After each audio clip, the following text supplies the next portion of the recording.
And then at the bottom. Hello. Good evening, everyone. It's great to see folks after our 2-month break. So thank you so much for coming out tonight and being a part of our meeting. Yeah, we have a bunch of interesting stuff on the calendar, and we will start with doing our roll call before we go over to the fire department. Over to you, Curtis. Thank you. Aldana, Present. Erickson, Johnson, Kachuk, Present. Ina, Minerby, Yeah. Hope, Quadri, absent. Salas, Here. Wong, Here. Young, Here.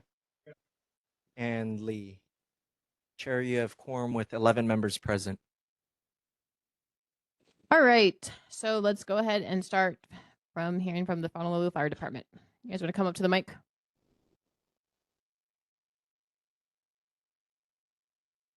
Hello, everybody. My name's Firefighter Braden Burnett. I'm from the McCully Fire Station, Station 29. This is our incident statistics for May of 2026.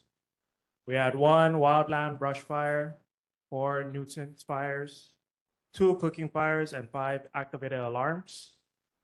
We had 111 medical emergencies and 2 motor vehicle crash collisions. Some fire safety tips and announcements. We're in hurricane season. Hurricane season runs from June 1st to November 30th in Hawaii. As we enter into the season, it's time to check your kit, refresh your supplies, and ensure everyone in your family knows your plan. Visit honolulu.gov/DEM to learn about the risks and hazards, how to be prepared, and what to do in the event of hurricane threatens our islands. Some bullet points is build your 14-day disaster supply kit to include everything your household would need to survive for 2 weeks without utilities or access to outside supplies. Check your insurance policies to determine what, if any, hurricane-related damage is covered by your policy. Standard homeowner and renters insurance do not include hurricane or flood coverage. Get appropriate supplies to protect windows. They need to be sized for your windows well in advance of a storm. And then sign up to get storm alerts direct to your phone at hnlalert.gov. Any questions? All right, any questions for the fire department from the board or community or online? I don't see any. Thank you very much for coming. We appreciate it. Take care. All right, let's move on to the police department. District 1, I see Sergeant Sai is here. Sorry. Hi. All good. Okay. Hello, Sergeant Sai with just District 1. So I'm going to go over the stats for the month of May for District 1 only. So for motor vehicle thefts, we had 2 this month. The previous month, there was also 2. For burglaries, we had 1 for the month of May. Previous month was 3. Thefts, it was 2. Previous month. Vehicles, we had 0. Previous month was 3. Assault cases, we had 4. Previous month was 2. Sex assaults, we had 1. Previous month was 1. And graffiti and drug cases were both 0 for May and the month before. Our total calls of service for May was 409, and the previous month was 437. My safety tip would be basically if you guys see anything, a crime occurring, be the best witness that you can be. So we all have cell phones, take photos, get a good description of the person if there is any crime being committed that is committing the crime, clothing, height, weight, all of that. And that would be the best tool to report something when you are reporting it. Again, photos go a long way, and that's probably your best bet. That's all I have, unless you guys have any questions. Thank you very much for coming. I have some questions with regards to moped theft, specifically moped theft in a residence. I have a friend who had parts of her moped stolen earlier this year and then had the actual moped stolen and had issues with the building using the security cameras to actually recover footage that they could use to identify the suspect. And then there was a general sense, I think, when after she called law enforcement, that there was very little that they could do to help her recover her moped. So I'm curious, in the absence of being able to like actually video yourself of someone taking your moped, what do you recommend that people do to try and get their moped back if it's been stolen? Well, first and foremost, report the case with HPD. Anytime a case is generated, whether it's a misdemeanor or a felony, it'll go to a detective. So we have our MPA department, which handles misdemeanors, and we have our zone or burg theft divisions that handles our felonies. Each different district has their own divisions. So after the case is generated, it goes to a specific detective. That detective, if no surveillance was recovered at the scene, then it is their job to look at surrounding areas. So they specifically focus on that case. They'll look at surrounding areas if there are any cameras or surveillance. Thinking about a specific building, not wanting to turn over that surveillance, or they're giving that person a problem, then she should refer them to HPD, and she can call that specific division, whether it's District 1, District 2, whatever district you're in. So in my case, District 1, it'll go to a secretary and she can ask for either our MPA department or our burg theft department and get transferred there. And that detective will have to talk to the building manager. Some private properties do give problems in turning over videos to specific people, even though it involves their property, but usually they work better if that detective's involved. Did that answer your question? Yeah, and I had a follow-up Kind of. question from that too. What she was, what she had learned and believed to understand was that if this license plate of her moped was out and about, the only person who would be able to pull over that moped would be the actual detective themselves, and that other officers would not be able to pull over the driver, but only the specific detective who worked on that case. Is that true? I can answer that is 100% not true, and I'm sorry if somebody gave her misleading information.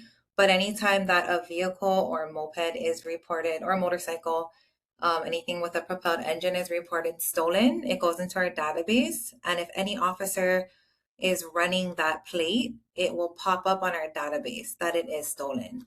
If it is stolen, as long as that person wants to prosecute, then we will do our best and due diligence to attempt to pull that vehicle over and do what we need to do to recover it. But any officer that runs the plate, it should flag it as stolen. Thank you for sharing that. I have one last question. Do you recommend that people put air tags on devices? Does that help you guys recover them faster, or It is actually helpful. Sometimes it can be a little confusing because air tags or anything that has location devices it'll tag to the general area, but it is helpful. It gives us an idea of where it is, and we can do further investigation, maybe if it can make a sound or whatnot, to see if someone has it or what general area it's in. So yes, it does help. Thank you very much. Any other questions for the board? Go ahead, Drew. Just a quick question. Is there Yes. any rules or regulations regarding those stand-up Razor electric scooters? I see a number of them operating in traffic, taking up a full lane of vehicular traffic, and it just seems a bit like a safety risk. They don't have any kind of lights or reflectors on them. Is there any rules regarding that? Yeah, there actually is a ton of rules regarding it. It's a big thing that HPD is facing, not only with the electronic scooters, but the electronic bikes, the dirt bikes, just anything. It's becoming a big world of all these electronic devices. So yes, it's not supposed to be on the road. Even kind of along the lines of how mopeds aren't supposed to be on freeways and stuff. These have specific bike lanes. They have sidewalks they're supposed to tend to, and a lot of them aren't even supposed to be on the road. So those dirt bikes, usually kind of what we go by, and don't quote me on this because it's kind of vague, but and I know I'm going a little off your scooter question, but bikes, if the pedals don't move, they're just stationary, that's considered a dirt bike. That's not even supposed to be on the road. So that would be tagged more for like registration issues. So same like scooters, that should be more in the bike lane. That shouldn't be in the path of vehicles. So if you see that, call it in. It is difficult because it's moving, to kind of give a location for our officers, but you can call that in. Or you can make an OIC complaint with your specific district, and maybe they can set up certain projects to address that specific issue. Thank you. No problem. Any other questions for the board? All right, I have a couple community questions. If you guys can come up to the mic and then identify yourself, that'd be great.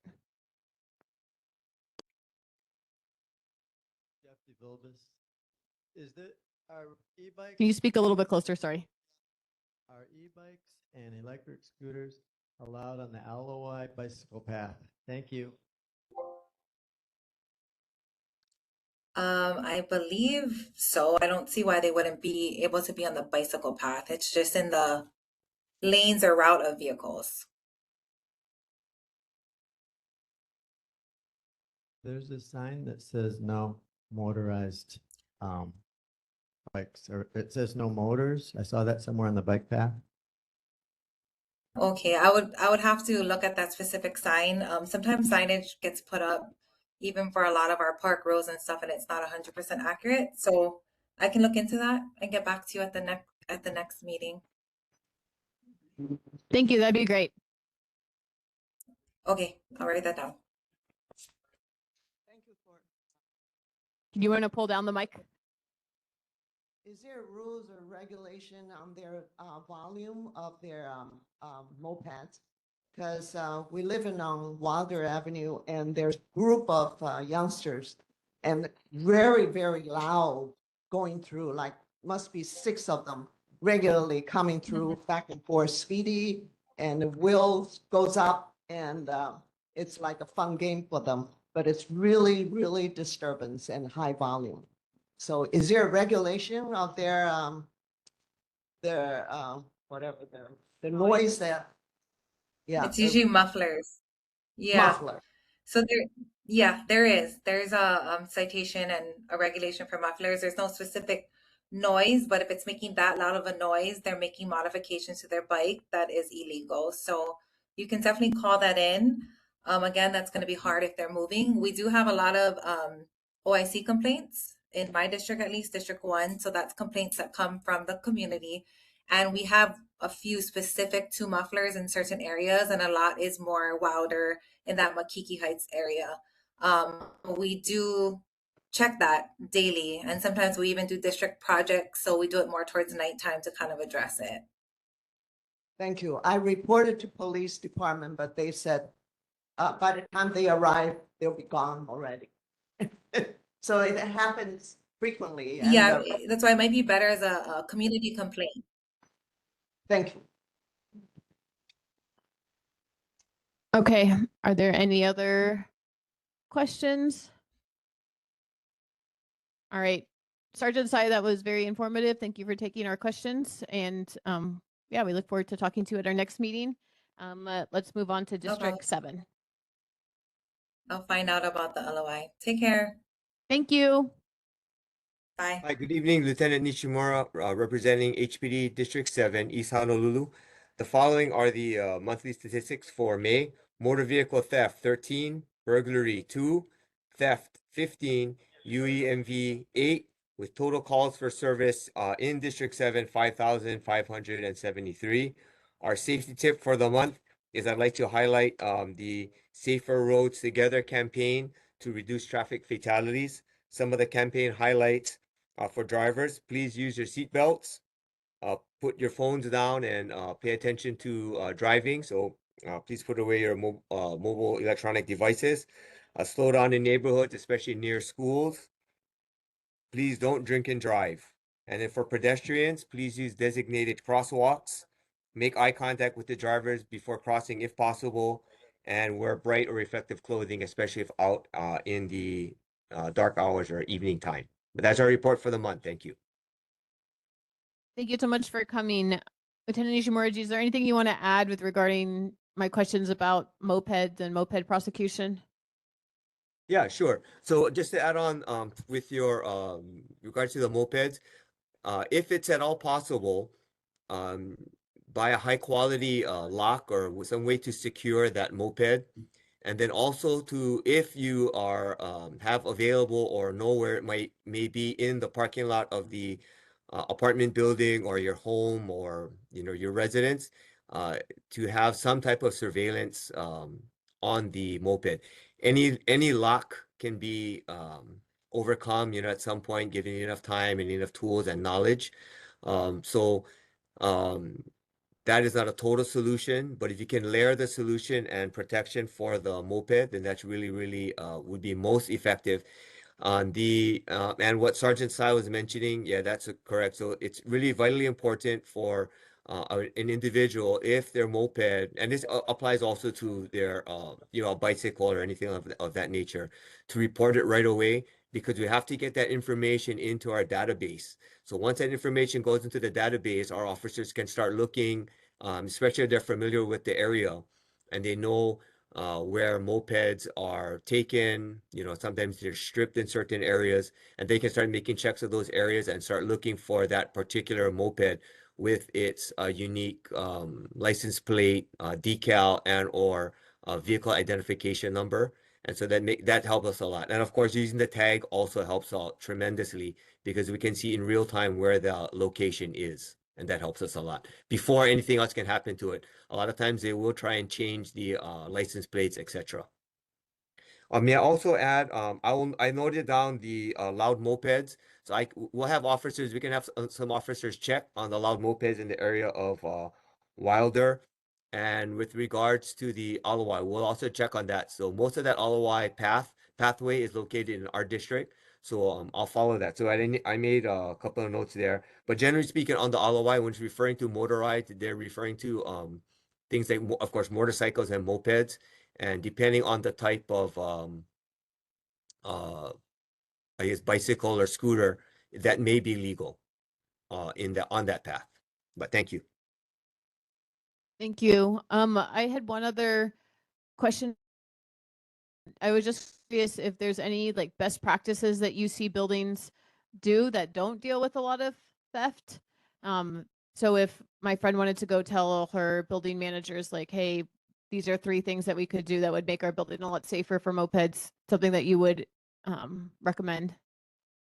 I think that the best practice would probably be to have a safe and secure area to park the moped, but I know sometimes that's impossible. Some of the apartment buildings in the McCully-Mōʻiliʻili area are open, so anyone from the street can walk in. So short of that, I mean, if they could at least have a designated area where they can secure the moped, whether it be to a pole or chain, or at least have an area that can also be under surveillance, that would be very, very helpful. And then also to let anyone that would approach the area, or anyone who may try to steal the mopeds, if there's signage or something that would be very obvious, good lighting, that kind of stuff in the parking area, that would be very, very helpful. Thank you. All right. Any board members here in person with questions? Daniela? I don't know can you hear me? Okay. Is the right place to ask a gun question? Gun? Gun? Yes. Go ahead. Okay. Do I hear correctly that now it's legal to put ban the gun in stores? So that was a Supreme Court decision that I think just came down in the last day or two, where they overturned the Hawaii law, where they said that you have to have permission by a store owner to enter the store. So that was reversed, but as far as in any immediate changes, that will have to come through all the channels, and then they'll have to work it out here at the state level. Thank you very much. All right. Kayla Hilani? Yes. Hi, Officer, Lieutenant. Thank you for your time. This is just a comment for the community and also for HPD. I got a text message it looked like a legit text message from the district traffic court violation summons. So I just wanted to, if anything, just mention that it looked absolutely legit, but I know I don't have anything. But it was enough for me to look into it some more, and then I looked up the judges' names, and all of that was seemed false. And then the number itself it definitely looked international. So just keep an eye out, basically. Thank you. Yeah, thank you. And just to piggyback on that comment, there's a lot of these scams that are out, and it's only limited to the scammer's imagination. So you'll see one thing, sometimes it's Board of Water Supply. They say that what other kind of bill is. Now you have the tickets, and then you have the sweepstakes. So any kind of these things that you may receive via email and or text are almost always going to be some type of a scam. So be very, very careful in opening those emails or responding to any of these texts. And if they're asking for money somehow via some type of a service to send them money or cash or I think the other one was gift cards or something like that, those are all going to be scams. So do not do that. That should be the red flag, asking for any type of money to be sent. But thank you. All right, Daryl. Yeah, thank you for your time. I have a question. Is it okay or legal to do business in the park, like in a parking lot, like Aloi Community Park? Generally speaking, I would say no, depending on each individual park and how the licensing works. But generally speaking, I would say no, it's not, wouldn't be legal to do business in the park. Okay, yeah, because I noticed there's someone in Aloi Community Park does business just about every single day. They seems like it's there's cars that drive by coming down University Avenue to the end of the park there, and in the parking lot there's like a truck parked there, and they exchange money and exchange bottles and stuff, and I think could be something like kava kava or ava or something, and then on the side there's like a whole bunch of tables and chairs at a whole and tents that they sit down, and I mean they're not rowdy or anything, but you see them exchanging money, and it's like maybe a kava bar or something, kava bar. Is that kind of okay to do, or is it? We can go check, send somebody down there and investigate what's going on and find out what's happening. Like I said, generally speaking, business activities in the park without any type of permitting, or unless there's some kind of a event happening, yeah, usually that would not be permitted. Okay, yeah, because yeah, every day I walk down that area and I see the same truck, same bunch of people sitting around, and I mean there's no like smoking any weed or anything, or alcohol bottles, but you see a lot of water bottles around, and I guess it's legal to do kava, right? Is it? Or is it a legal drug? Yes, No? yes, Ken. Okay. All right. Thank Thank you, you for your Daryl. time. Thank you. Daniela. Okay, a question for Daryl. At what time of the day and what days of the week do you generally see this activity? Every single night about between 6:30 to 9:30, Where exactly? down by at the end of University Avenue, close to the it's in the parking lot at the end, but not Yeah. it's not really in the back by the other when you turn right, but it's more closer to the canoe place.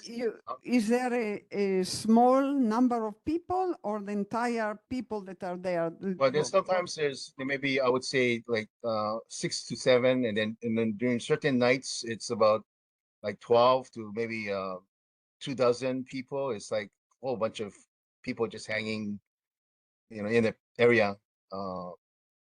Okay, Sitting I on would have chairs. comments. This is not the time to make comments, but thank you. Okay. All right. Thank you, everyone, for your questions.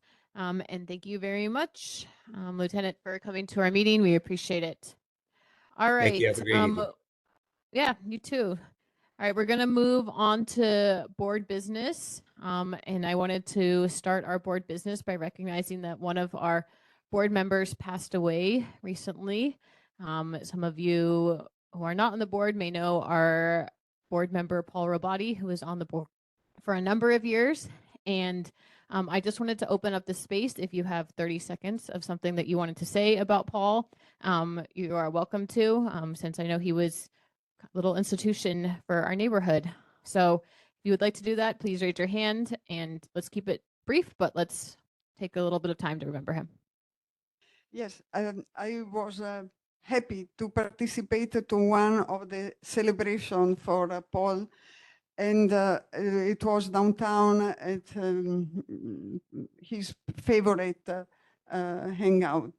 And I saw lots of people that were his friends, his previous co-worker through the decades. And he was much loved and trusted. So there was and even after he passed away, that event was a community building event. There was a great sense of solidarity. He was much admired, loved, as recognized as a generous person, very generous, committed. So I wish we can do something, this board can do something that permanently remembers Paul Robotti. Maybe scholarship, I don't know, up to the board to decide. Thank you. Thank you, Danila. Go ahead, Laura. Yes, I remember Paul as just being a very kind, nice person. He would send me emails like Happy Thanksgiving and things like that. But he said it was the dream of his lifetime to take the trip with his daughter across country. And this was just a couple of years ago. And he just said it was just such a wonderful time to go across. And you can imagine what they talked about as they crossed the continent. Thank you, Laura. I will say that since I've been on the board, Paul would often call me after meetings or call me before meetings. And sometimes he just wanted to chat about what had just happened, but he was always looking out. And I also got those texts, Laura, remembering holidays, just a really warm and cheerful, kind neighbor, like a good neighbor to everyone. And I really appreciate, I mean, you guys all know he came to our board meeting in April, and that was about 2 weeks before he passed away. And he was really sad that he had been in the hospital for so long and unable to come. So I'm sad and I'm going to miss him. And yeah, I just wanted to make sure that we didn't move on past that. So yeah. All right. Drew, you had something you want to add? Yeah, just real quick. I really appreciated Paul. Before I joined the board, he would always encourage me to speak up. And when I finally did speak up, he would always tell me, "Oh, you did a good job. You should do that more." So I appreciate that a lot about Paul. All right, Justin. I'll also say that being a recent new board member myself, he gave a lot of insight, encouragement, wisdom to speak up for the community, and he deeply cared, and it showed that even in his last board meeting. So not only will he be truly missed, not only as a board member for our community, but as a very kind, very warm uncle. And let's continue doing the good work for him. All right. Well, given that Paul did pass away, we do have an open seat right now. And Curtis, do you want to comment on that? All right. Is there anyone who is interested in joining our board and filling our seat?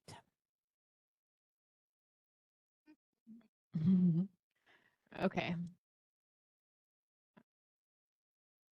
I am sensing that there may be someone who wants to join our board next month. So we have an open seat. If you want to recruit someone to join, we have the opportunity for them to join anytime, and they can join during this next month. All right, let's move on to the minutes. Are we able to approve minutes for February 2026 and April 2026? With corrections, yes, if nobody has any objections. All right. Thank you for working on those. Appreciate it, Anita. All right. We are going to move on and hear from John Myers now. And he's going to give a presentation about some of the Bill 7 projects, aka affordable housing, affordable rental projects that he is working on. So if you want to come up, John, we'd be glad to hear from you. Appreciate you having me. Bill 7 apartment buildings are going up all over this neighborhood. There's one directly across the street here that you might notice when you pulled in. That is a Bill 7 project. My company, Construction Services Group Hawaii, has been involved in putting together about 14 of those projects. Jeff and Judy DeVilbus behind me here live over off of Lukahi Street, and we are going to develop their 4-unit property into a 34-unit apartment building. And so with the previous administration, I sat on the mayor's committee to adopt Bill 7 into the affordable housing ordinance that it is today, which makes smaller properties like the home just out the window here able to house up to 30 plus units depending upon the size of the lot. And so they're going up with more frequency today than they were a couple of years ago. On the screen there, that's Jeff and Judy's rendering of the front of their building.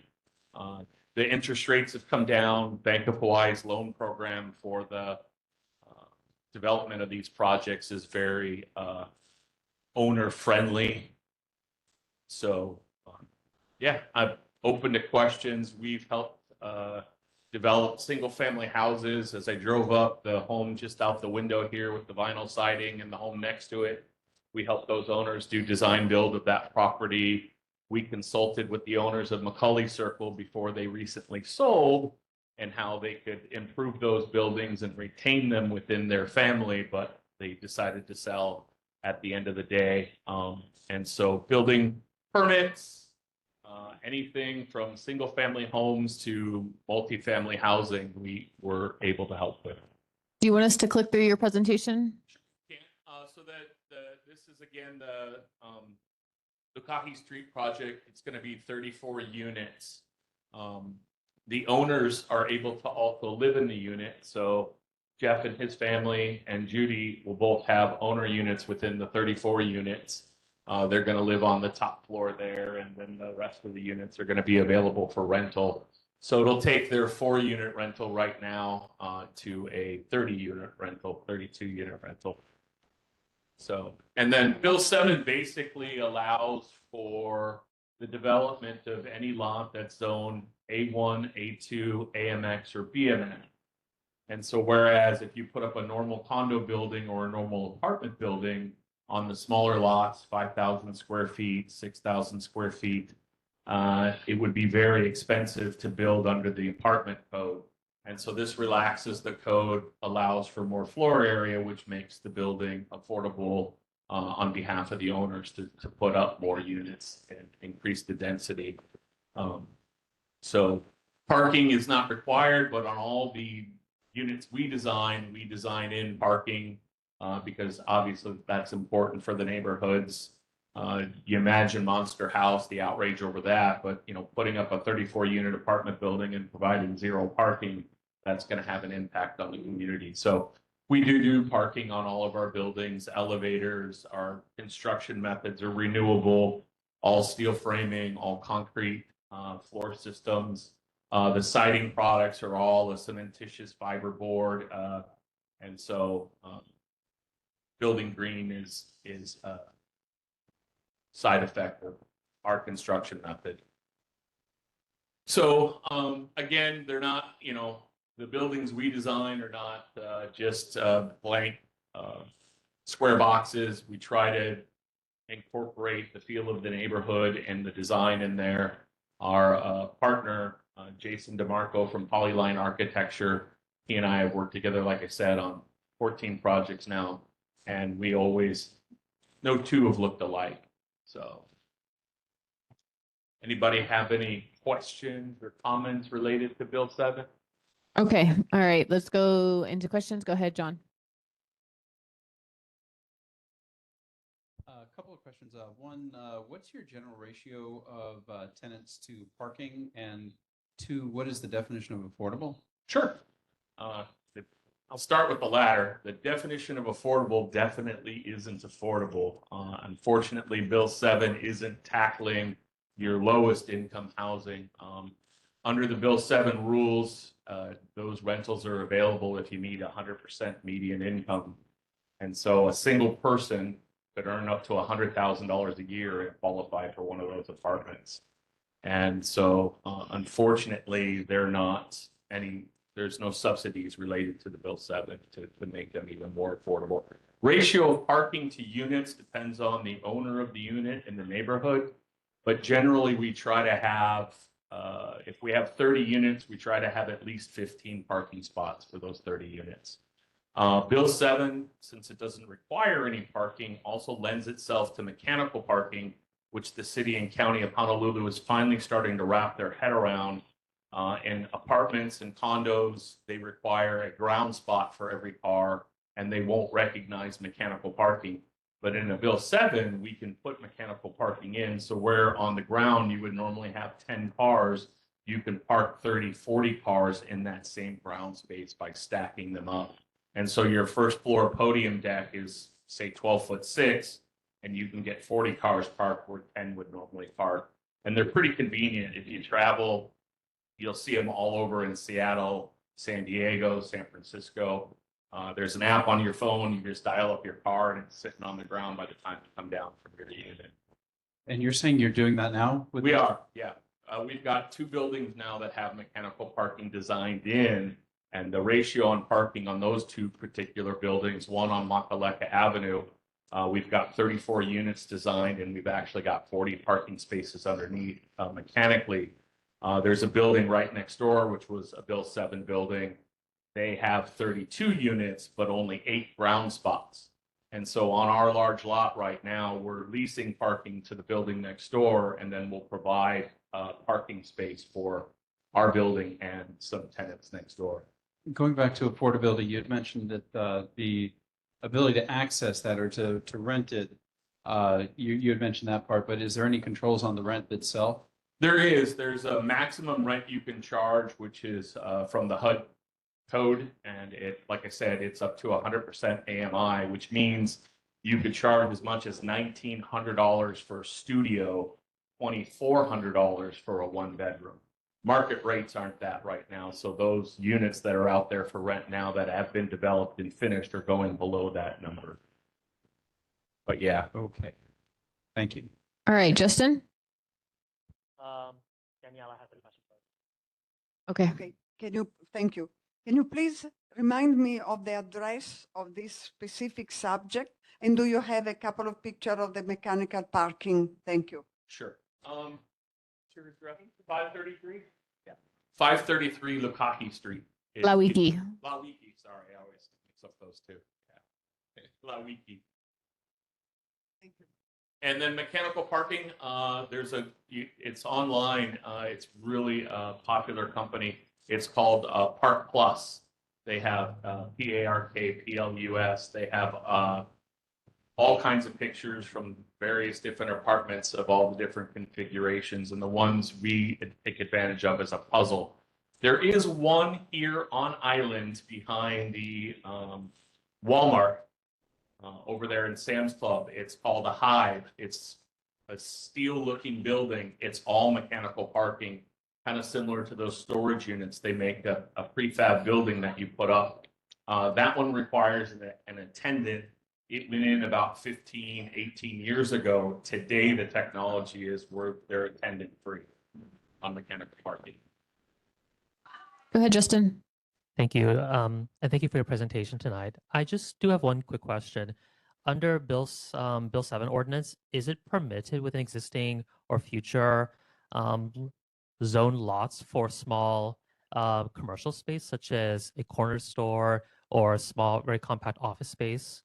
Excellent question. So yes, Bill 7 applies to any properties that are also zoned BMX. So you can put a restaurant and a store. You can mix in over in Kailua. We developed one with the people that own the hub. And so we've got apartments above, and then we've got shared office space via the hub on the first floor. And then the ground floor, there's a restaurant and a market. All right, Drew. Just real quick, does this allow Leaky Place have the mechanical parking? It does not.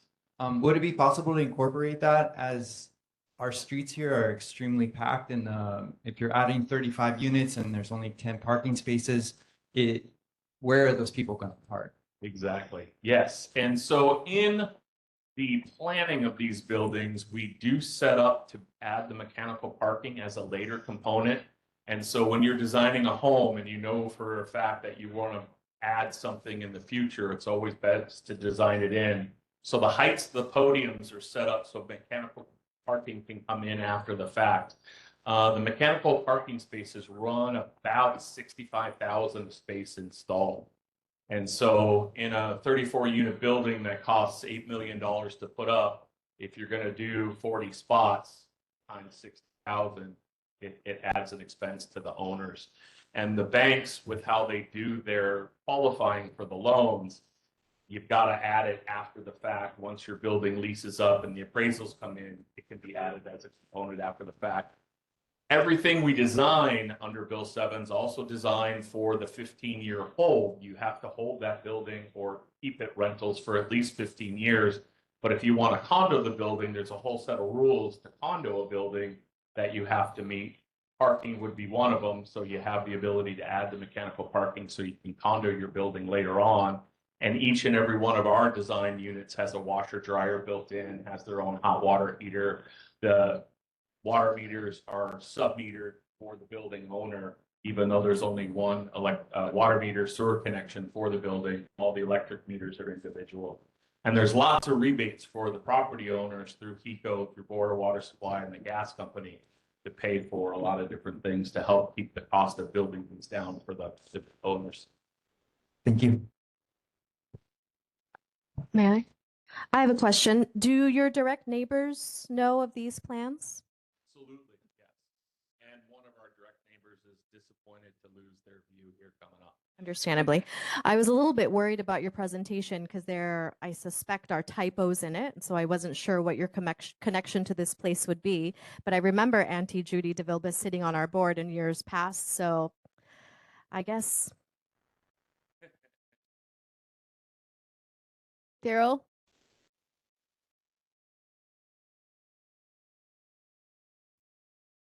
Yes, I have a question. Thank you for your time.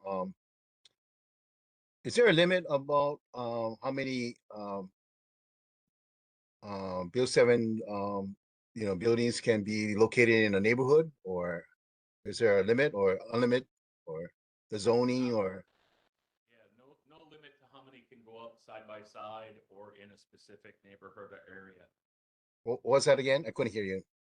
No limit at all on how many can be built in the same area. The only limit for Bill 7 is going to be your availability for sewer connection and your utilities. So if you're putting 3-4 of these in a smaller neighborhood, like for example up in Waipahu, a lot of lots qualify for a Bill 7 apartment building, but because the sewer infrastructure can't support the units, we're unable to put up apartment buildings on a lot of the various streets that are up there that do qualify via zoning, but don't qualify because of utilities. So utilities would be the limiting factor. Oh, I see. So it depends on the utilities. The neighborhood can handle the amount of usage itself. Is that correct? Yes, correct. So at the top of Pensacola, you had 60 units go up and they're now leasing those. And for those 60 units, they did provide about 30 parking spaces under the building. At the bottom of Pensacola, you had 24 units go up, but only 6 parking spots and 1 hui spot for the rental car. And so the idea behind the city and county was in not requiring any parking at all was to force people onto the buses and the bikes and this whole concept of the 15-minute city to increase the density to encourage public transport. I see. Okay, thank you. Kayla Holani? Hi, yes, I have a few questions. Thanks for your presentation. I don't know if you'd be able to answer this or maybe if the owners are there. How many, is it currently being rented out as well? I missed part of that first chunk. Are there other tenants already living there? Because I know it's going to be owner occupied. Yep. Aside from the owners that currently live at the existing property, they rent the space out to Japanese UH students. Okay. That kind of answers my second question. It was going to be about displacement. If if there's any families or residents being displaced because of the development, which kind of defeats the whole purpose of, well, not the whole, but part of Bill 7's initiative, right? So, Sure. Yeah. And mostly these projects are going up on single family home spots or a piece of property that has 2 homes built on it. They're making it available to where you can, on a 7,000 square foot lot, build 34 units. And as you look out through the neighborhood here and at what was originally across the street, there was one older home on that property, and that's getting replaced with 30 plus units. So yeah. Okay. When is this project supposed to be finished? So each of the buildings, as we've designed them and they get constructed, take about 18 months to go ground up. And depending upon the situation, displacement is one of them. So for Jeff and Judy, they have to find a place to live during the construction of their building because they're currently living on the existing site. And then we're timing it to where it's in between semesters so that the students aren't displaced during school. And so their permits are approved, waiting to be issued, but we're giving notice to the tenants and we're assisting these guys in finding a new place to go in the meantime. Okay, thank you. And so since you do a lot of Bill 7 projects, I was wondering if you can share how many other projects you're working on in Mo'iliili that you are working on, or yeah, that you're working on. About 6 of them in this neighborhood. Makaleka Street, we're doing 2. Date Street, we've got 2 going up. This one here makes 5. We did the one at the top of Pensacola, the bottom of Pensacola. Yeah, they're just, we've got a few of them. Yeah, okay. So you're saying that it needs to be, and also I know Bill 7, it needs to be affordable for 15 years. So maybe this, I don't know if this is a question or maybe it's also just an immediate concern. Because in 2041, what I imagine happening is that all these affordable projects, the value after 15 years, it's up to the owners to keep it affordable or not. And then the entire community is going to be affected because the property value is going to shoot up. And already with it being an 80%, AMI, with the current affordability projects, I just see it totally affecting our local community and our neighbors right now, already happening right now, but especially in 15 years down the line from when these projects are going to be, quote unquote, they can be done being affordable. So is that something that was discussed, or what are some things that we as concerned residents can do, knowing that that's coming down the line? Yeah, definitely. So yes, you do have to, the owners, Jeff and Judy, and the clients we work with aren't developers, aren't a big real estate investment group. They're individual owners. Their generational properties is really what it was designed to do, to take your single family home and turn it into 34 units and continue to pass it down along your family. There are a few that are going up that the buildings get sold right away, but the new owner of the building cannot sell the individual units for at least 15 years. And so similar to McCully Circle right over here on the corner, the big concern is that building with its 110 units, those units are currently 60% below market value. And a company like BlackRock, who bought McCully Circle, they're going to come in, they're going to renovate the building, make some improvements, and look to maximize their investment, which means that the lease rents are going to go up. And so, yes, the city and county definitely needs to develop a fund that will help develop apartments that will stay affordable indefinitely. And again, their current trajectory, I disagree with on where they invest their money in and the companies they give their money to. Even their homeless initiatives. I mean, if more families like Jeff and Judy would have access to capital to convert their properties into apartments and increase the density, and had access to low interest capital similar to Habitat for Humanity, there could be a major impact on affordability. But as long as the developers are skirting the rules, you know, and all the big ones do it, they say so many units are affordable, and then nobody can qualify under those prices. And then the developer goes, hey, I've had them on my books for a year now. Nobody can qualify. I need to raise it to market rent and sell it. So yeah, that's a whole long discussion that in the initial talking about Bill 7, 7+ years ago, you know, I made a point of, but you know, your bigger companies, your Schuler, Gentry, Stanford Carr, you know, lobbied to change the rules. It was a 30-year hold, and the bigger developers changed that 30-year hold to a 15-year hold. So that would be what I would do as a community person, is get involved and say, hey, this needs to be a 50-year hold, not a 15-year hold.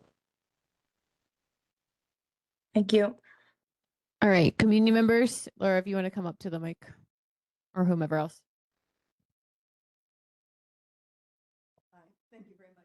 My concern is mainly with the rental units, and if they're old buildings that have all rentals, what is the provision for having an on-site resident manager? And the reason why I'm concerned is because, you know, the Tokai University had their conversion to rentals, and a lot of Section 8 housing went in, and it wasn't with, there should have been a social manager that also came in there to help out, and they had problems in there. So what will be the focus if it is all rentals? People coming in at one time is going to be a little different than people who have long-term association with a building, and then, you know, it takes place over the years. Excellent.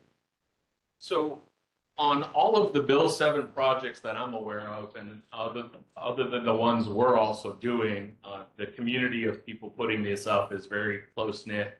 The structural engineers, the civil engineers, the property managers, the real estate companies, we all know each other, and we all know what everybody else is doing.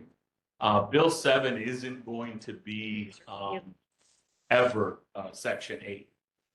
The owners of the Bill 7 projects could not rent to the Section 8 people because they wouldn't qualify. The voucher program wouldn't cover the base rent and the markup. And so, and of course, Jeff and Judy, their current manager, is an amazing woman who helps all these girls at the UH find a safe place to live and make sure that they're all comfortable in that unit. And then in their new building, they're going to take over personally too as well, to make sure, because they're going to be living there, to rent it out. But all of our clients, similar to Jeff and Judy, all have professional property management companies and a resident manager on site typically. Awesome. Thank you very much for coming by, John. Very informative to have you here. Appreciate you taking the time. All right, we're going to move on to Daniela. Daniela, would you like to talk about the committee that you're proposing? Thank you very much. Yes. We know what happened in March, the big storm that devastated a great part of the houses on the North Shore. And the famous 100-year, perhaps 50 years big storm and flood is expected. But our community, our Mōʻiliʻili board,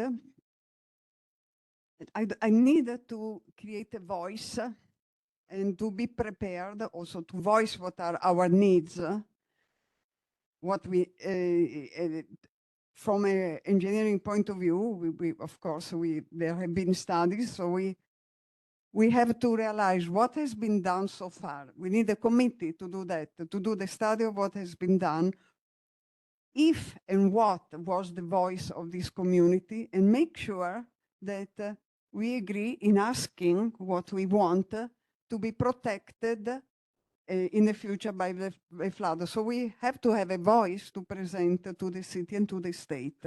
Right now, we don't have it.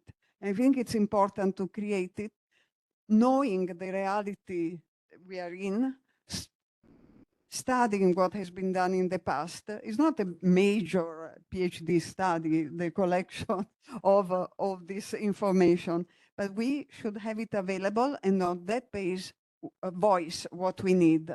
Thank you very much. All right, can I motion to vote on this committee? All right, I'm going to make a motion to vote on this committee, which is establishing a watershed and flood mitigation committee. Does anyone second? And indeed, I will second. All right. Do we have any questions for Daniela that people want to ask?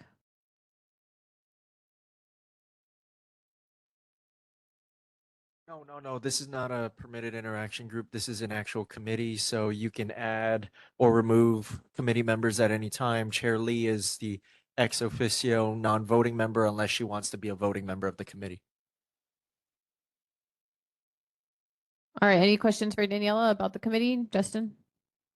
Thank you. Would this committee invite representatives from the city's Office of Climate Change, Sustainability and Culture, and also from the state to propose and collaborate on potential intermediate and long-term policy solutions? First of all, we have to be prepared, know what we want. And then we can definitely contact of state and city officer and enter in a communication with them, and also with other existing organizations like the Alawai Watershed Collaboration, HGG, Hawaii Green Grow. So yes, we have a voice. We talk to them and we come to express what are our needs and listen to them. Thank you. Anyone else has questions about the committee? All right, let's go ahead and vote. Aldana. Aye. Erickson. Aye. Johnson. Aye. Kachuk. Aye. Menina. Aye. Minerby. Hope. Quadri. Absent. Salas. Aye. Wong. Aye. Young. Aye. Lee. 11 aye votes, Chair. And you can nominate up to 6 members. Thank you. All right, is there anyone who would like to self-nominate themselves to join this committee?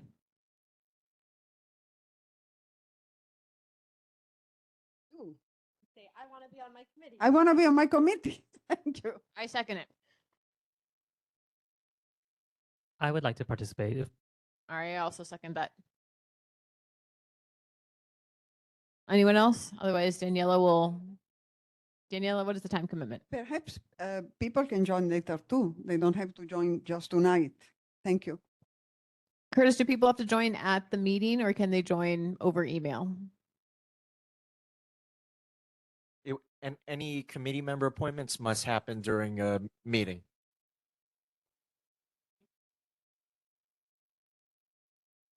All right, so if you want to join the meeting, or sorry, excuse me, if you want to join the committee, you must join it at this particular meeting. So if there's anyone else, otherwise we'll wait till next month. All right, let us move on. We are going to be voting on a resolution about the Alawai gondola. This is a presentation by Daniela and Laura. I think, Daniela, you should go to the main microphone along with Laura. Okay. Since you guys are both going, can you go to the main microphone? If you take one also, we can move up here.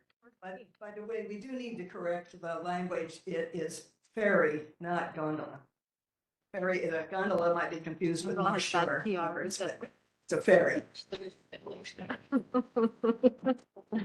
Get a microphone. Okay, Curtis, if you could just put photos. Okay, Can you hear me? Yeah.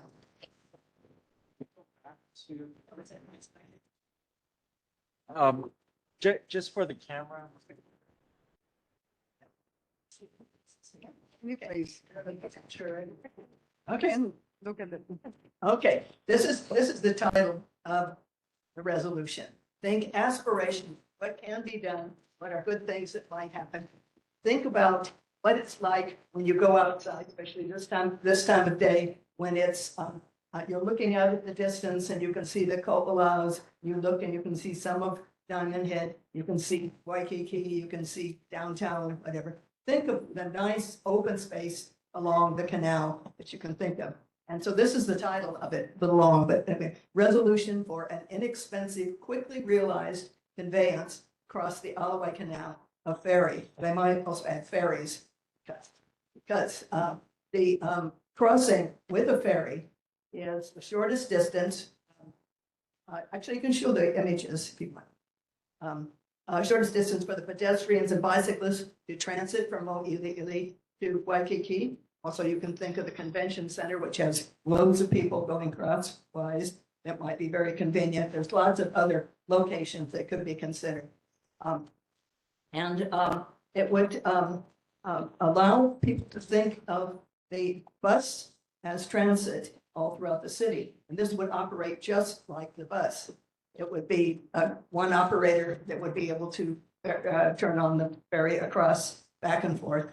And it would not require anything special. I'm not reading all of the things, but it would be it'd be very handicap friendly because it would operate just like the bus, which the ramp would come out. And so people with wheelchairs and all can just roll off of the handicap and then roll, and then the ramp comes back up again. And the bicyclists and pedestrians would be, bicyclists probably in the center of the bus booking structure and the pedestrians on either side.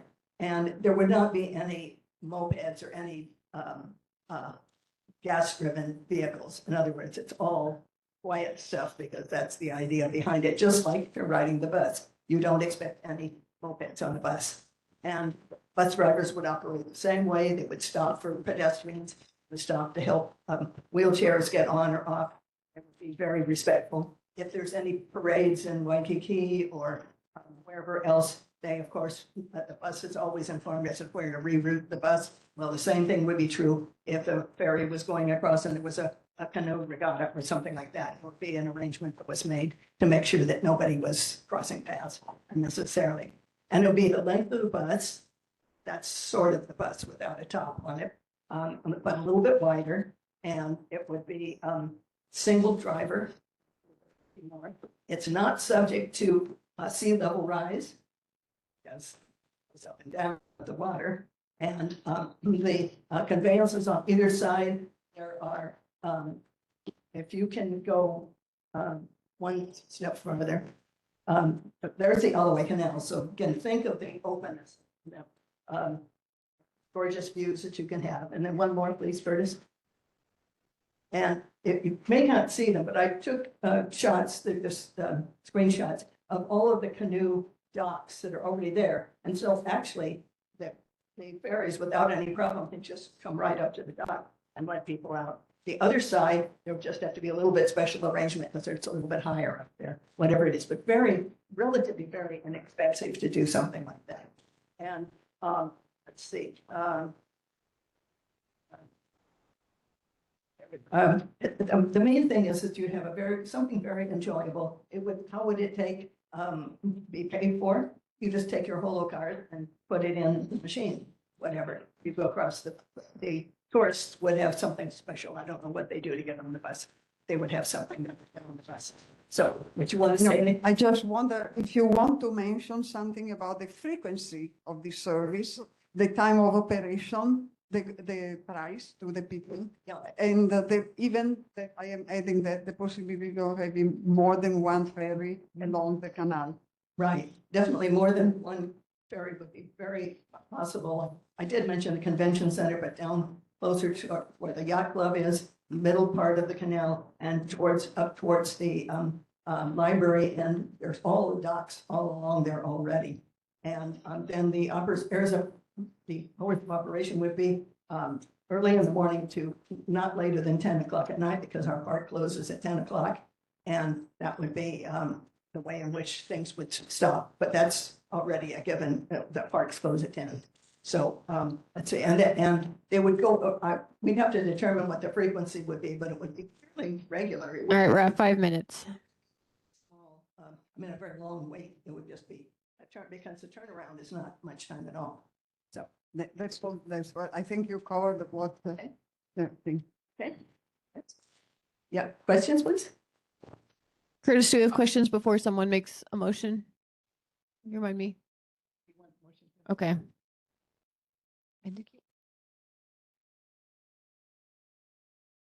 Motion to discuss. No, because it's on the agenda.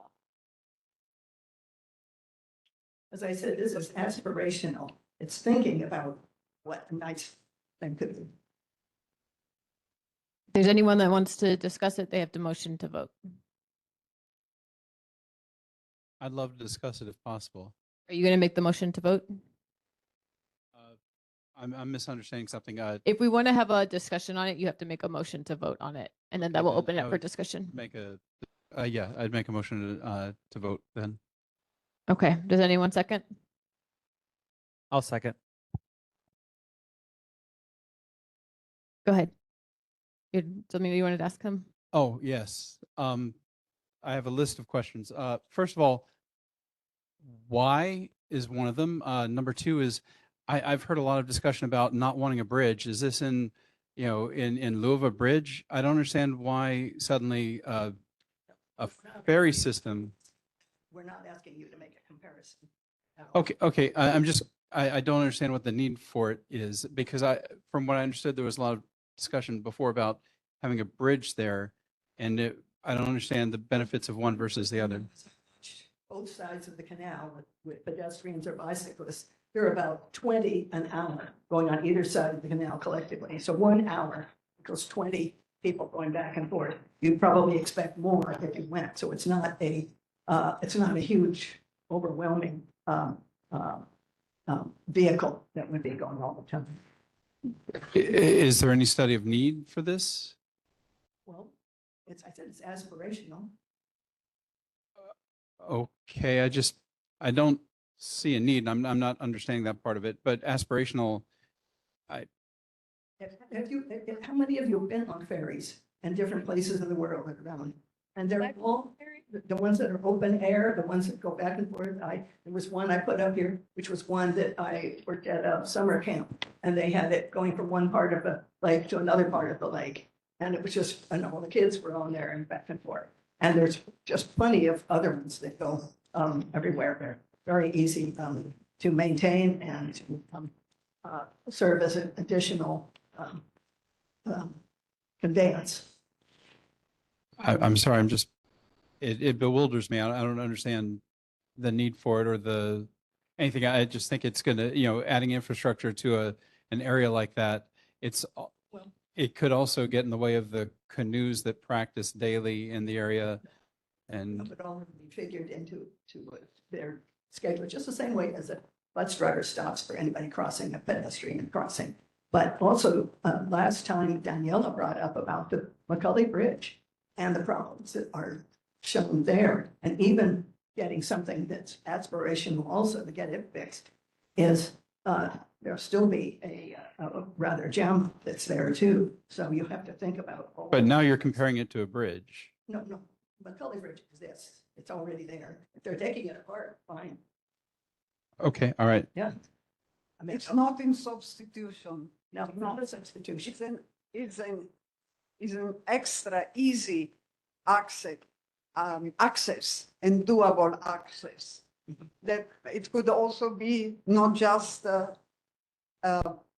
close to Yolani School, it could be also closer to the blind people library. Could be, it's just One of the things that kind of confused me is you were showing us the views of how beautiful it was, and you see the unobstructed water going past, and now we're going to be intersecting it in multiple places with ferry system. So I wasn't sure how that kind of fits into that. Plus there's upkeep of, equipment and things like that. Will the cost of the ferry cover, that? And I'm not sure what you mean by equipment. The ferry is independent by itself. so, Street. But it has to be parked somewhere, right? and it costs, maintenance and everything else costs money. Has there been any business plan kind of thought about, or? That wasn't part of what we were proposing, but we don't think there's any hindrance to having maintenance program written or something. All right. John, I'm gonna Okay, move on to some of sorry. our other colleagues. All Sorry. right, go ahead, Justin. Thank you. I just want to clarify. I think where some of the confusions arising is in one of your slides showing the canal, the reference directly to obstruction of the plane and view corridor was referenced. And unless I'm mistaken, the only thing that could cause reasonable obstruction of the view plane corridor is the proposed Alapono pedestrian bridge. So I think that's where the confusion arises. So this sounds like the resolution is proposing a project in direct replacement as an alternative to that, unless I'm mistaken that this is supposed to be a complement to it. I just do have a few questions though. I think my biggest one is twofold. It's more a matter of practicality. You mentioned that the project would not be subject to sea level rise, but frankly, I'm a bit confused because in order for that to happen, it has to account for a future sea level rise of 6 feet, which the bridge, as proposed for better or worse, does take that into account by 2100.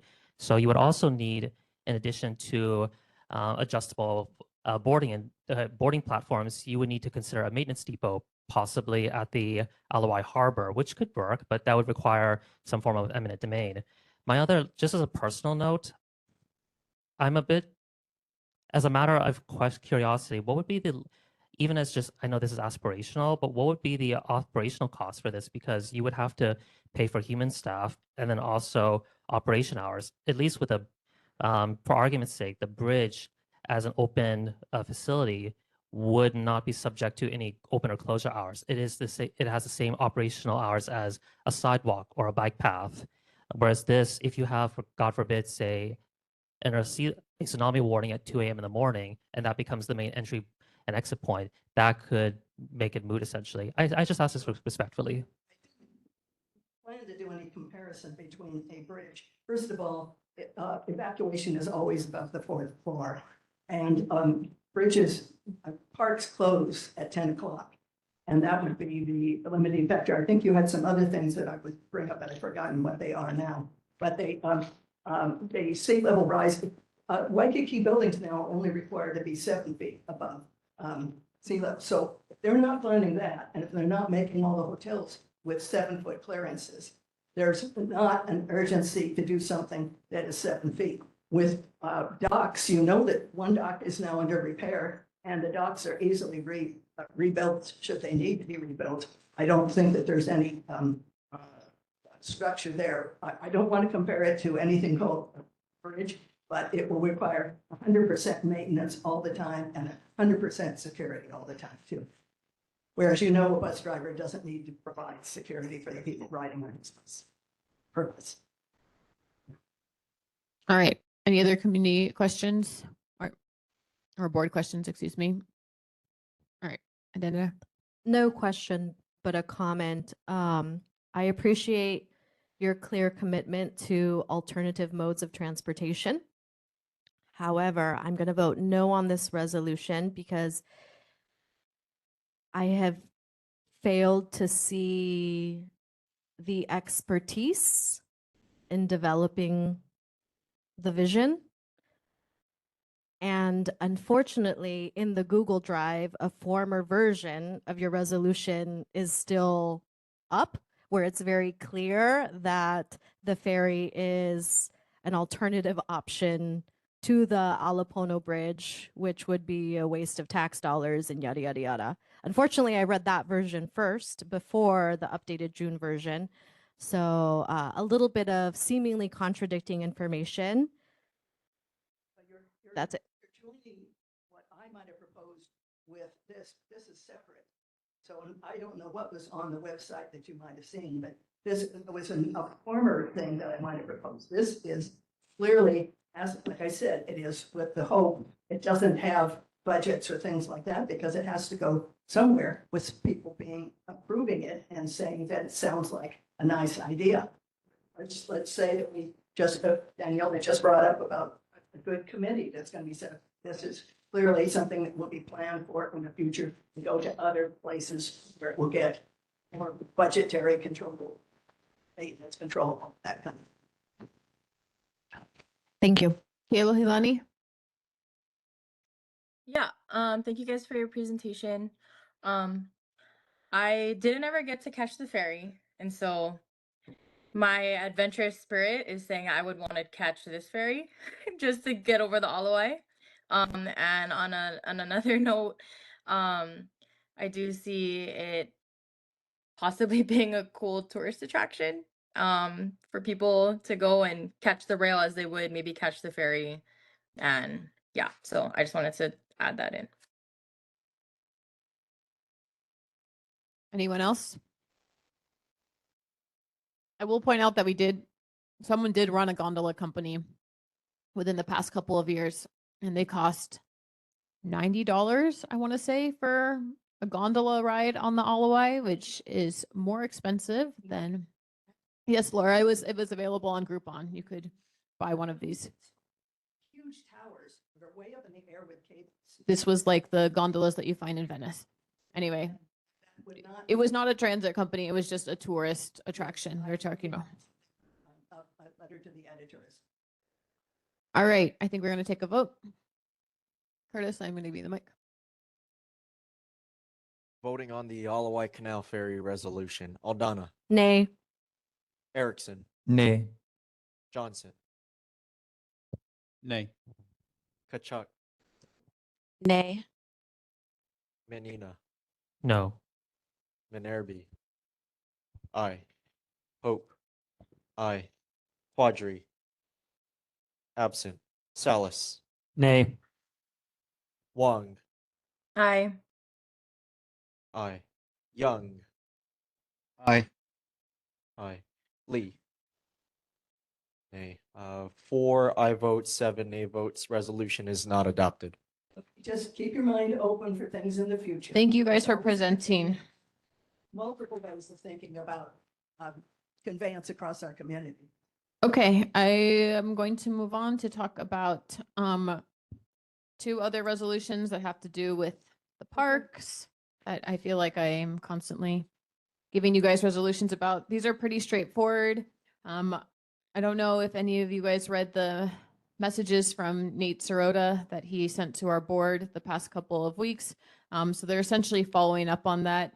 In summary, it's going to take more time and more money for us to get this bridge, this footbridge that's been out now for several years, to get approved and actually get shovels in the ground, according to Nate. And so I wanted to make it clear that our board, or the reason why I wanted to introduce this resolution, is to try to boost this particular initiative so that the work on the footbridge can be done as soon as possible. So that is where that is coming from. And yeah.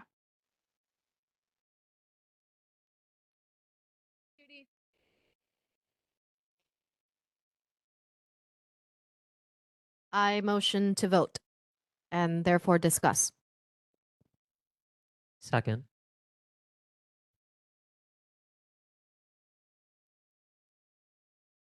Just something that we think we can vote on right now.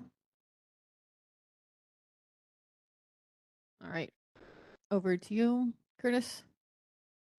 Okay, Aldana moved and Menina seconded to adopt the resolution, correct? Okay. Aldana, Aye. Erickson, Aye. Johnson, Aye. Kachuk, Aye. Menina, Aye. Minerby. Aye. Quadri absent. She can do. I'm gonna complete the roll call. Salas, Aye. Wong, Aye. Young, Aye. and Lee. 11 I votes to request the inclusion and prioritization of the Houston-Alanayo Stream Footbridge project. Laura, I am sorry that I did not know you were going to comment. Please go ahead. Quickly, I took the bridge many, many times when it was up. And the McCully-Leaks use it extensively because they carry all their baseball things to and from on the parks. I would like to know, you were talking about planning and how many things of infrastructure is in place. They should use the same footings or footings in exactly the same place, not do a big monster bridge like they did down at the canal end. And it's the Alanayo. Thank you for advocating for the bridge. All right. Also in Nate's email, he also said that some people had vandalized the water fountains and that they were going to be fixing that. So this is also, again, just saying that our board is paying attention to these water fountains being fixed. That is the point of this resolution. I move to vote on this resolution. I second.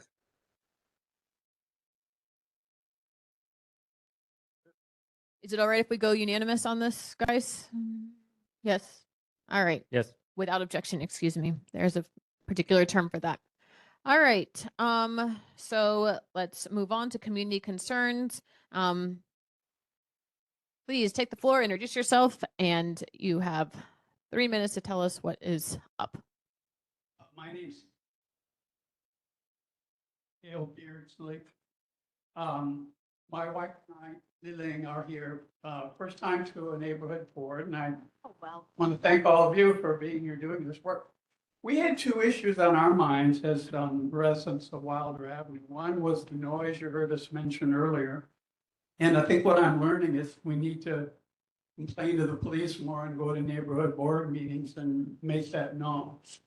The other issue that we hadn't come up yet, has to do with wishing that there was a crosswalk on Metcalf Avenue where there is not one, but maybe that's neighborhood board 7. And we looked up our address, 1629 Wilder, and it said that would be neighborhood board 8. That right? But there's a map that's in the handouts that suggests that we might not even belong here in this meeting, but can anyone make suggestions as how we can deal with the city and county? Because I've emailed them and haven't really heard much back, other than that I ought to come to neighborhood board meetings to make my interest in the crosswalk on Metcalf Avenue known. But if people have other suggestions on how a citizen can advocate for a crosswalk, we'd be interested. And also the noisy mopeds, which will keep our ears out. Thank you for coming to our meeting, even if you're actually in a different place. I think that some of the elected officials may tell you and later on in the meeting, what causes them to pay attention to particular things. Excuse me, are we gonna? Auntie Laura, you're out of order. The chair is trying to address. Yeah. So you can talk to the different elected officials who come and see what prioritizes something for them. Obviously, having a relationship with the city, you're mentioning that you're trying to get their attention doesn't work out. And then when in doubt. Frustrated that I haven't gotten response from the city engineer, I guess, on Honolulu.gov. But maybe it just have to be more patient. It's only been a couple weeks. Another suggestion is the Honolulu 311 app. That's an app where we as citizens can take pictures of things that are concerned to us in our community, and those things are assigned to a particular department. That's one way to document. And so the more tools that we use to communicate, the better. Is 1629 Wilder not in this neighborhood? It's in the Manoa Neighborhood Board. Google said. But you're still welcome here, neighbor. Thank you for coming anyway. I will say what I generally think is helpful when these things are visuals and video. We live in a place where people really feel things differently when they actually see it with their own eyes, which is also why the media can be also a helpful tool sometimes in getting increased attention on something. We had someone who complained a couple years ago about like cars being dumped, and then lo and behold, KOTN did a special on it and the cars were not there anymore. So yeah. Thank you guys for coming.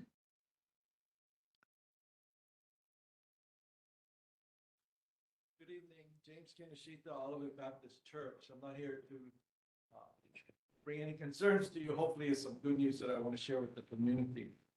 For 100 years, Olivet Baptist Church has served God in the community of McCully, from our humble beginning at a house on the corner of Artesian and Young Streets to our present campus on Baratania Street. Celebrate God's blessing in our church and community. This Saturday, July 4th, between 10 a.m. and 2 p.m., we've invited the McCully neighborhood to join us in celebrating this momentous occasion. Olivet will be hosting a free community picnic at our location at 1775 Baratani Street. Free parking is available on our church property through our Young Street entrance, as well as overflow parking at Central Union Church through the Punahou Street entrance. So there'll be free food, hot dogs, hamburgers, shave ice, popcorn. We'll have a lot of games, activities, entertainment, and free giveaways. And we haven't solicited any donations from businesses, only from our members, although some businesses have made donations.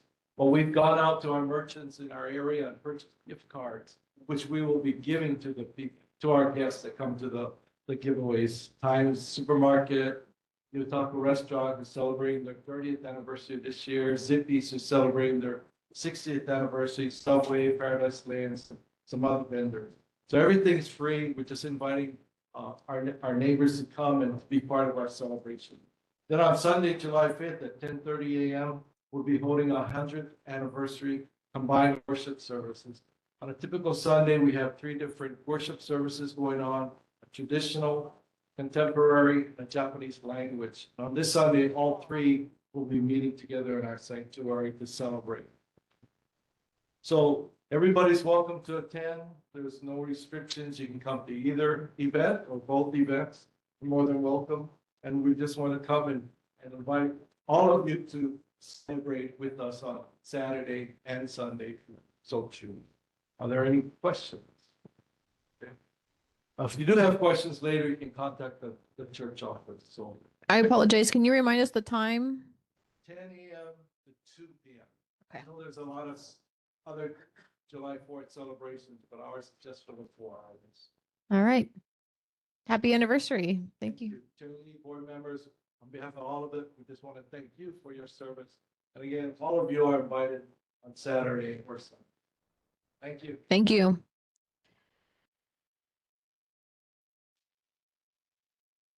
All right, Stephen, you're up. Oh, I'm so sorry, Stephen, you're not up. Almost. Mike, hi. Thank you for wanting to present at this.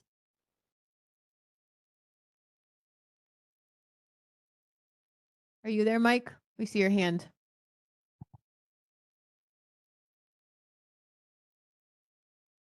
Okay. Mike, maybe I'm going to let Stephen go. And if you still want to go, then you can go after Stephen.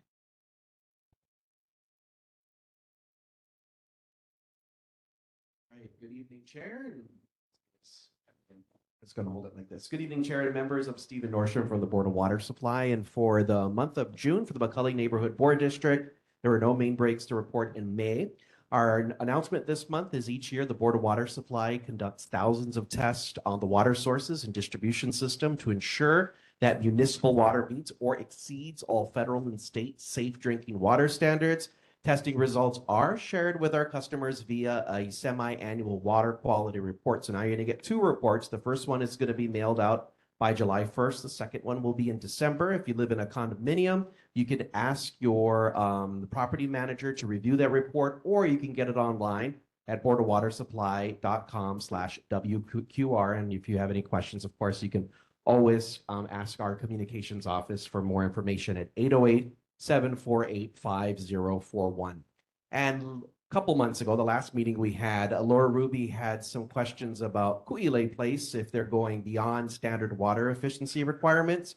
Her concern was that the Board of Water Supply is asking customers to conserve water while allowing large new developments such as Mōʻiliʻili Place to move forward with no incentive to conserve water. And the response is this: water conservation is a shared responsibility for all our customers, including new developments like Mōʻiliʻili Place. New developments are required to meet water efficiency requirements, while some will also incorporate additional conservation measures. Please note the Board of Water Supply carefully reviews water service requests for new developments to ensure all conservation requirements are met before water service is approved. This helps ensure an adequate supply of drinking water today and for generations to come. And the other question she had is, she mentioned, are there any special water conservation measures beyond standard water efficiency requirements plan for Ku'uilei Place development such as gray water systems? And so the answer in response to that is yes. The Ku'uilei Place development is adding an on-site gray water reuse system. This system is intended to capture and treat gray water for non-potable uses such as toilet flushing and irrigation, and is expected to reuse up to 30,000 gallons of water per day. And that is the response to that question. Okay, so Stephen, I have one question for you. Yes. What are the times of day that we should judge buildings, businesses, etc., for running their sprinklers? Oh yeah, so that's a good one. So a sprinkler use water use should really be done in the morning. So if you see overwatering, for example, if you're walking by the storage place and you see the sidewalk completely saturated in water, that is definitely overwatering and a waste of water. And you can contact us and we'll follow up. Sometimes the folks don't listen right away. So just keep letting us know. We'll send letters, and then if we have to escalate it, we will. But like before 7 a.m., before 10 a.m., like what is the Predominantly in the morning. If you see them irrigating at high noon, 1, 2, 3 o'clock in the afternoon, yes, exactly. That's a big no-no. Don't do that because that water is like just should you ever run the sprinklers though when the sun is shining? I'm just genuinely like, why would you? in the morning is fine. Okay. Before we recommend before 9, but if you do it at 10, that's fine. But morning is best. Early morning if you can. Any questions for Stephen? All right, go ahead, Laura. I just want to thank Stephen for following up on my questions, but I also wanted to say Stephen is famous now. Please look on TV and see all of the important things that he has to say about the Board of Water Supply. Thank you, Stevens, for still coming to our meetings after. Oh, not famous at all, but thank you. All right. Did our friend come back? Did Mike come back? No, Mike. All right, Dan is here. Thank you, Dan, for coming.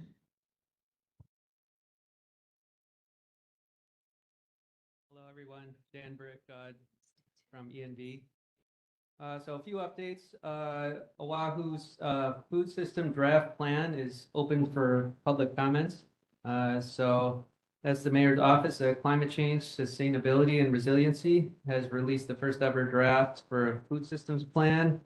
It outlines over 70 actions the city can take to improve how food is produced, distributed, accessed, disposed of, while supporting the health of communities, our economy, and our environment. So comments are due June 30th, 2026. It's tomorrow.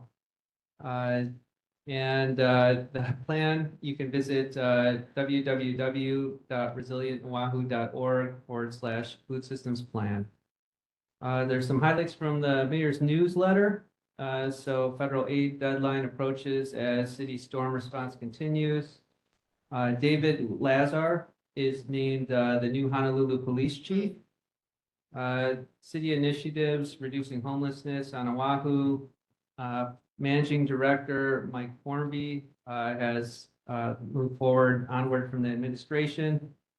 Expanding access to local food on Oahu, and city offering innovative microloans to small businesses. So this can be found on honolulu.gov/mayor/newsletter. The mayor's trip to China. So an update on that, but in celebration of commemoration of city and county's Honolulu's sister city relationships, the mayor traveled to China in April to focus on economic diversification, strengthening global partnerships, and advancing key initiatives. As part of the trip, the mayor discussed the possibility of city and county of Honolulu participating in international conservation efforts by hosting giant pandas at Honolulu Zoo. Hosting giant pandas could increase revenue and attendance and improve visitor experience at the Honolulu Zoo. So additionally, the Honolulu Zoo would be able to facilitate collaborative research on breeding of the pandas and protecting pandas in the wild.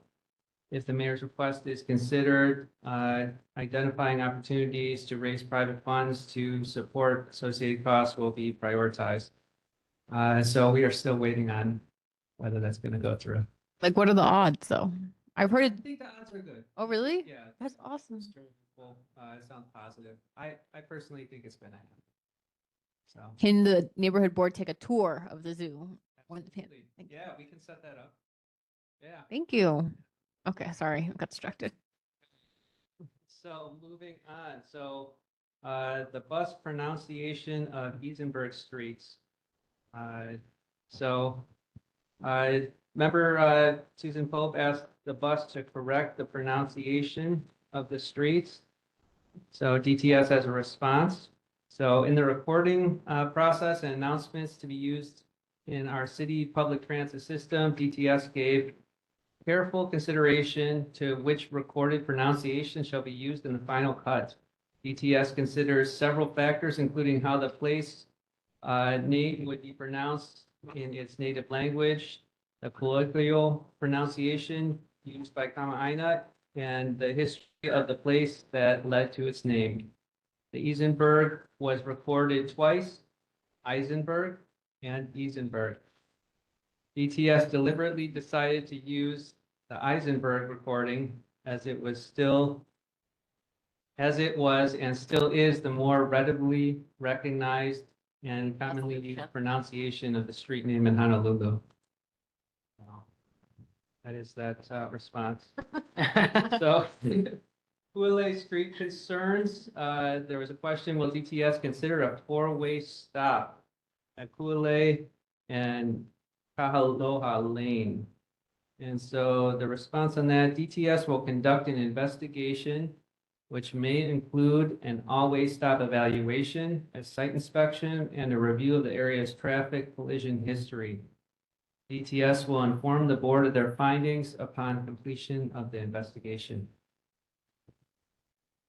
There was a concern, can HPD issue citations to tow abandoned vehicles along Waiaka Road? And from HPD, from May 3rd to June 19th, 2026, District 7, East Honolulu patrol officers conducted checks and issued 53 parking citations. They also cited 13 abandoned vehicles and towed one vehicle. Officers submitted notice to the abandoned vehicles section for the vehicles to be towed, but were advised that the portion of Waiaka Road east of Waiaka Place to Kapiolani Boulevard is owned by the State of Hawaii Department of Transportation, HDOT. So as a result, the abandoned vehicles section does not have enforcement jurisdiction over that portion.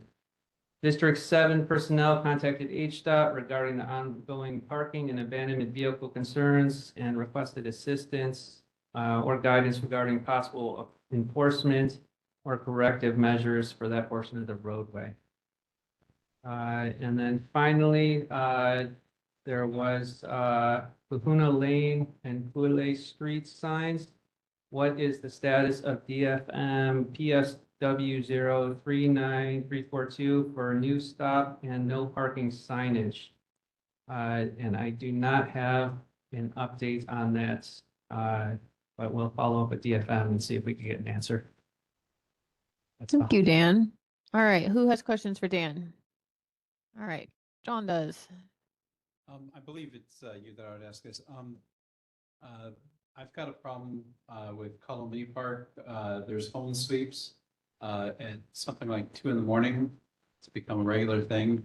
I kind of like sleeping at that hour. I was wondering if if you're the one that we could ask to have them moved into daylight hours or something. Yeah, we could take that concern back. That would be wonderful. I kind of like sleeping. Thank you. Sure. All right. I have a concern about the bus system. I have the great luxury of being able to wait an hour and a half when the buses are routinely canceled one after one, but there were plenty of people on the bus that I was on a couple of days ago that were 90 minutes late to work because of all of the cancellations. Maybe just pass that along. I know that you all face the same labor shortages that we do, but then it's worse when people can't keep their current jobs because they don't have a reliable form of transportation. So if you could just pass that on with as much empathy in your voice as possible. Thank you. All right, Drew. In the name of traffic efficiency, would it be possible to remove the no right turn on red from Kapiolani onto Date Street? Yeah, we can check with DTS on recommendation. Thank you. From Kapiolani onto Date Street. Yes. heading I Malca. I'm trying which way when you're Let's just see, you're coming from East Honolulu, you exit from the freeway and you come down onto Kapiolani, right next to the cemetery. And then you're immediately met with a no right turn on red, but oftentimes you could quite easily make the right.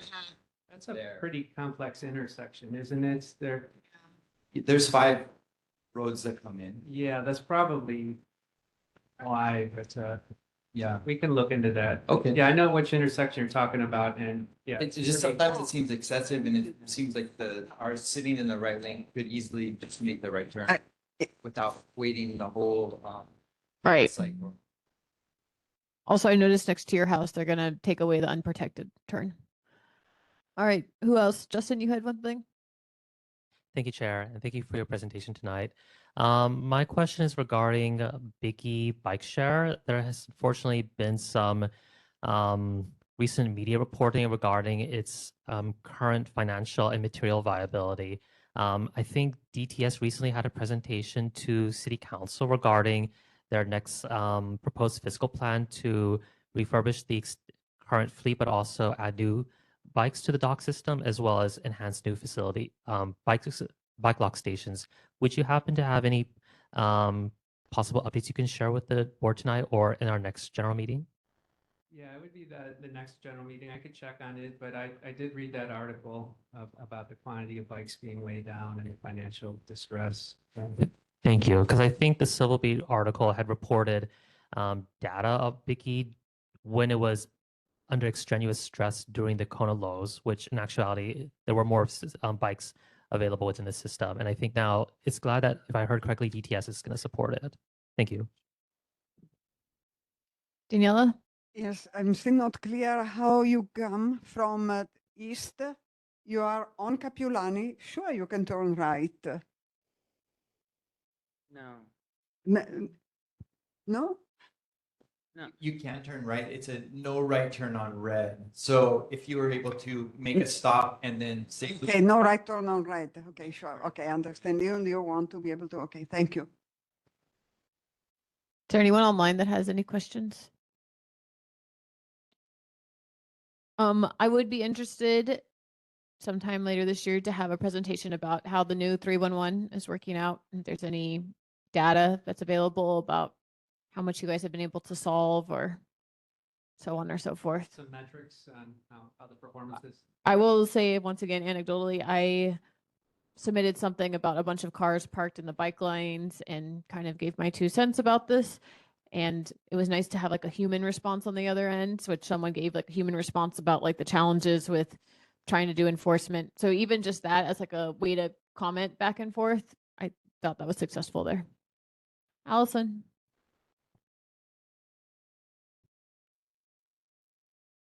Allison Peterson, Moʻiliʻili. For DTS, could they consider doing a left arrow when you're going Mauka on Eisenberg/Eisenberg and onto Beretania, because people are coming off the Bingham cutoff from the freeway and they're just coming down.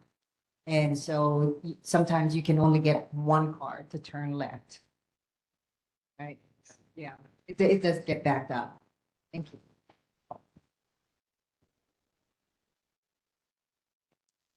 All right. Dan, keep us aware of what's happening with the pandas. Thank you, everybody. All right, we are moving on. Taylor, are you here? Hi, Chair Lee. This is Taylor from Councilmember Scott Nishimoto's office. Councilmember sends his regards. Very quickly, we just wanted to share that, he was happy to work with his colleagues to, finish the 2026 to 2027 fiscal year budget. For District 5 alone, he was able to advocate and secure funding for about $35 million for District 5.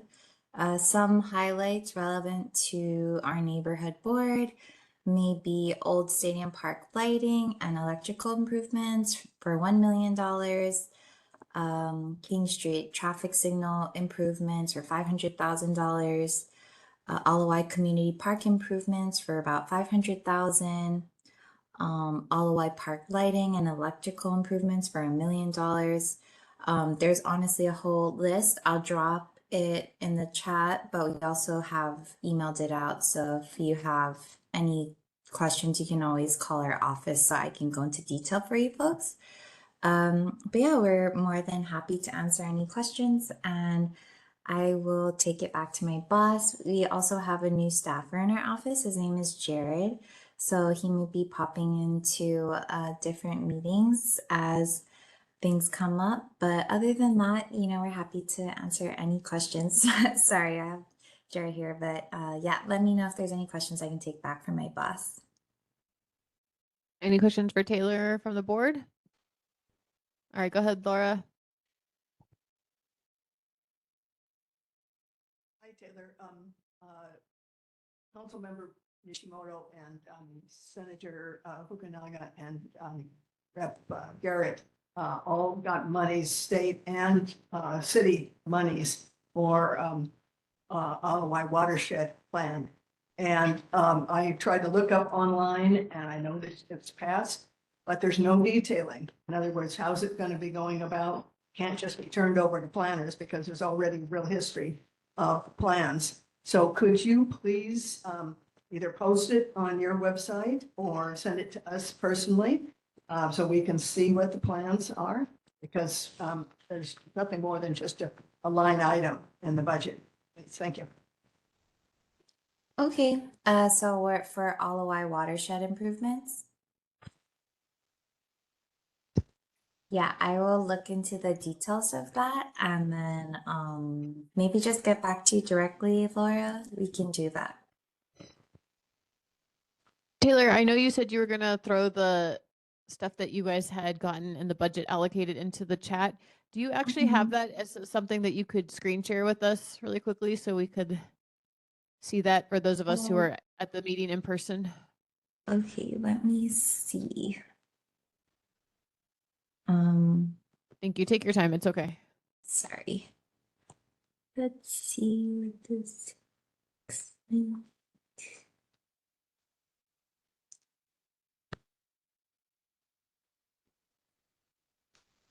Sorry, can you see this? It's not a very large picture, but are you able to maybe zoom in a little bit more? We can, if we just see part of it, it's okay. Yes. I don't know if anyone can see that wants to see on our board. Thank you. That's a good graphic to. Yes. So yeah, we have this available too if anyone wants it. We've sent it out through our e-blast earlier last week, I believe. But yes, we have everything. This encompasses our entire district, but there are definitely some relevant things for McCully-Mōʻiliʻili. One thing we got a lot of complaints about was a lot of park lighting issues. So we put in a lot of money, like $1 million seems like quite a bit, but it's because it's to completely upgrade the electrical system instead of just doing minor fixes. We wanted to make sure, especially at Old Stadium Park and Alawai Park, the lights keep going out. I don't know if you guys ever run or walk in that area. So we're kind of happy to see that go into the budget this year, and we're hoping we can make steps towards that moving quickly. I don't know if you know about Makiki Neighborhood Board, but they in Makiki and Alawai, sorry, they are both, the fencing projects are both going up in those areas currently, and that was allocated last year. Thank you very much for the Alawai Park lighting efforts. You can tell your boss we're really grateful for that. Drew. Okay. I agree too. On Kamehameha Day, I had a bit of a complaint. We went down to Kaimana Beach and it was a holiday and there was a lot of people around, and we noticed that the beach was aggressively closed for the sea lions that were out there. I think there was, or the monk seals.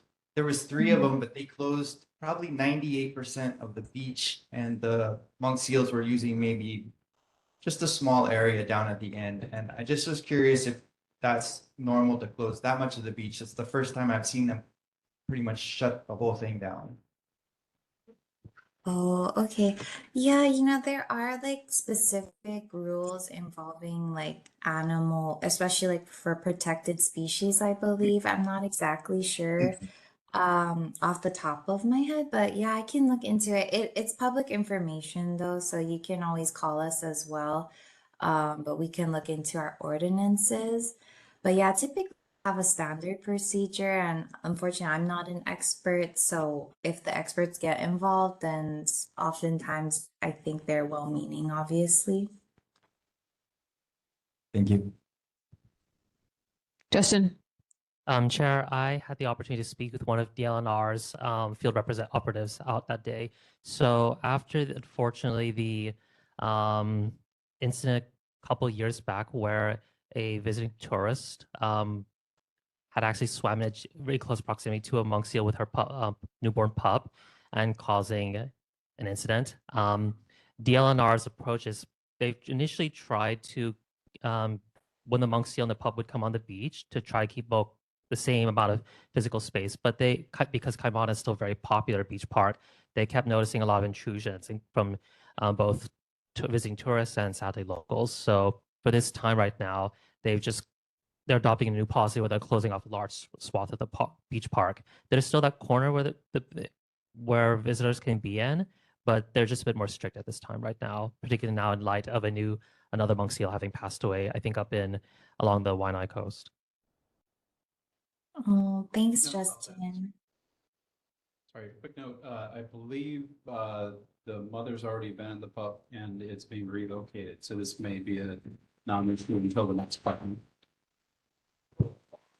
Daryl, did you also have something you wanted to say too? No, thank you. Okay. All right. Thanks, Taylor. We appreciate it.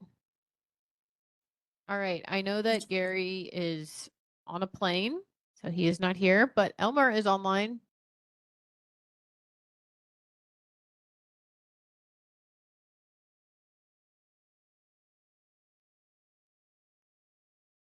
Okay, Elmer, I think you're here. Maybe I will have to come back to you. Elmer, you All have to right. unmute yourself. He was Yeah. talking. There you Sorry. Hi, hello everyone. Hi, chair members. Elmer Kai from University of Hawaii. I have a summary of our report for you. Let me talk about the University Avenue corridor. There's properties. Let's talk first about the Ever property development. That particular development is still in the discussion component. There's no plans for that area. There is still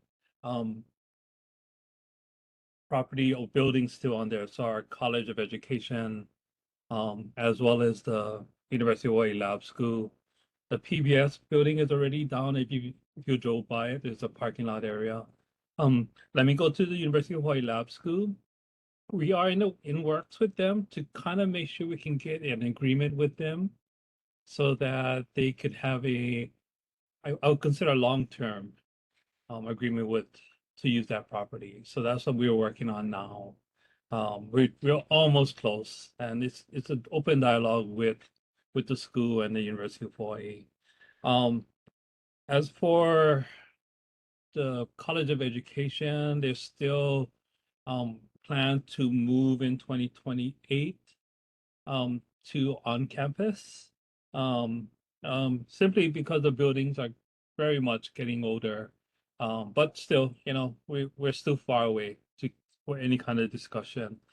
Some of you may have noticed that we have a large crane on our property next to Varsity Place where Halea Nui Nui is at.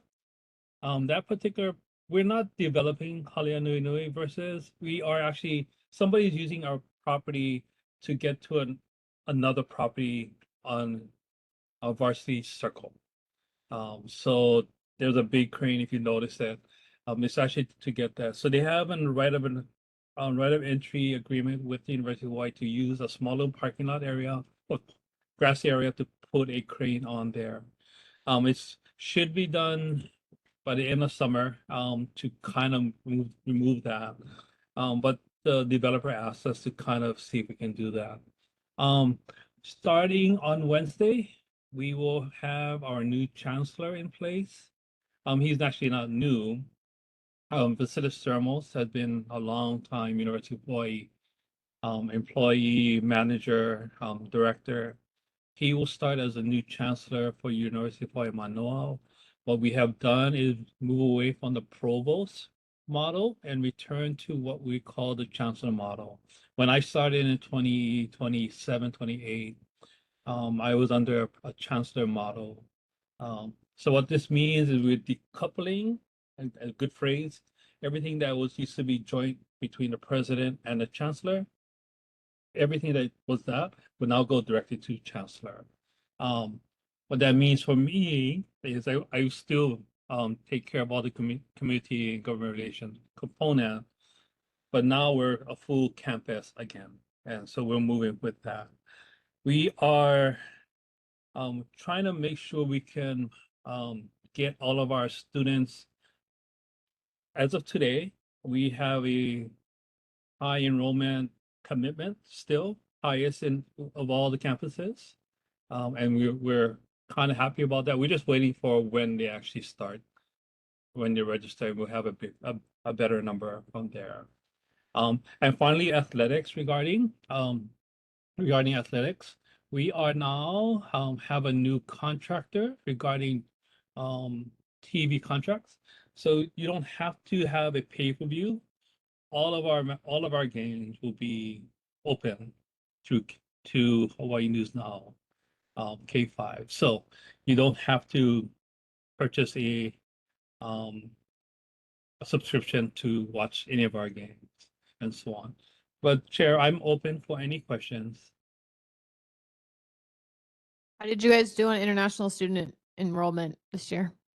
I wanted to make sure I have a presentation for you, so just let me know when you want to. We actually did well because we have a very strong international clientele compared to other universities, and simply because we're in the Pacific. The only challenge we have is, of course, visa, and trying to make sure, and also trying to deal with countries that are still on the federal government's, I want to say, watch list. But we are still doing very well with our international, as well as our the impact to our federal grants are still an issue. But I would love to do a presentation when you guys have time for it. Okay, maybe we can talk about doing it next time or the time after. Yeah. All right, who else here on the board has questions? All right. Laura, you can have a question, and then I actually have another question for you, Elmer. Go ahead, Sure. Laura. Hi, Elmer. Today, my question is more of a follow-up still of the University Flood Mitigation Plan. We went over there. First of all, I was a consulting party, and I didn't really get consulted on any of this. They said that students and faculty and staff wanted more outdoor seating somewhere, but by some unknown reason, they put in a lot of impermeable surface right by Hamilton and Paradise Palms. And this was going to raise the heat level, and it's very hot. Yes, they're putting a little awning over it and everything, but that is having been on the landscape master plan and the consulting party. This was not anything that we ever agreed to. So there's a lot more concrete that's going in, and it's all impermeable.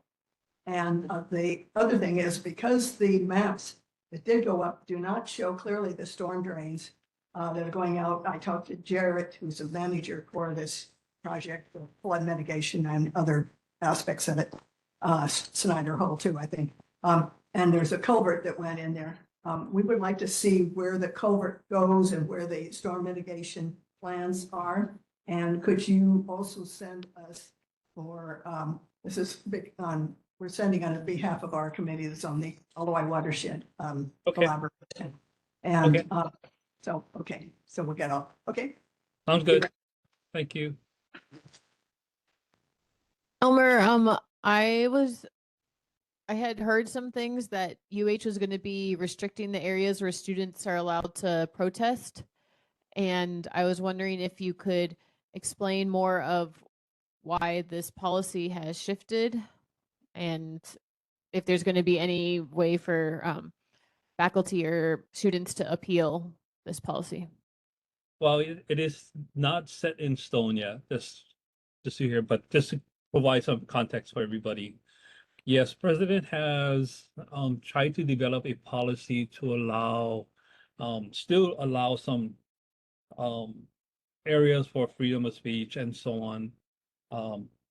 But as long as what happened over the last several years is some of that areas got moved towards where there's instructions.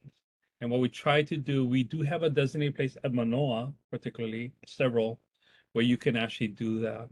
I can't speak for all the other campuses, but President has proposed a process in which certain areas will be where you can have your I want to say public speaking and so on, freedom of expression. I will probably have more info once the board addresses this in August. And if I can, I'll have more information then. Thank you. We You're welcome. appreciate that. All right, John has a question. Can we go ahead and schedule that now, since there's so many concerns? And I personally have some questions about how much funding has been lost, how many, with Title III particularly, but also I'm curious as to how many positions have been lost. Because last count I heard was something like $83 million and 90 positions. So I'd like to hear about this. So I'm hoping we can go ahead and set a date for this. Elmer, we'd love to have you the final week of August or the final week of September if back to school stuff is too soon. No, perfect. Just let me know. That was an important question. Yes. John, you can write down your specifics and so we can make sure that Elmer addresses that. All right, let's move on. I do not think that Senator Ihara is here. And I know that Senator Fukunaga is not here because she dropped off her newsletter and said she wouldn't be here. And Venus is here from Senator Moriwaki's. Hey, Venus.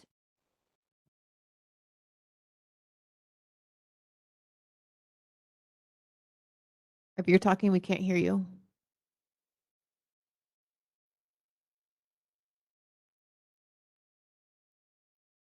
I don't know, Venus, if you're talking, but we cannot hear you. Do you want a second to work on your AV and we can go to someone else? Okay. All right. Hi, Representative Olds. I think you're online.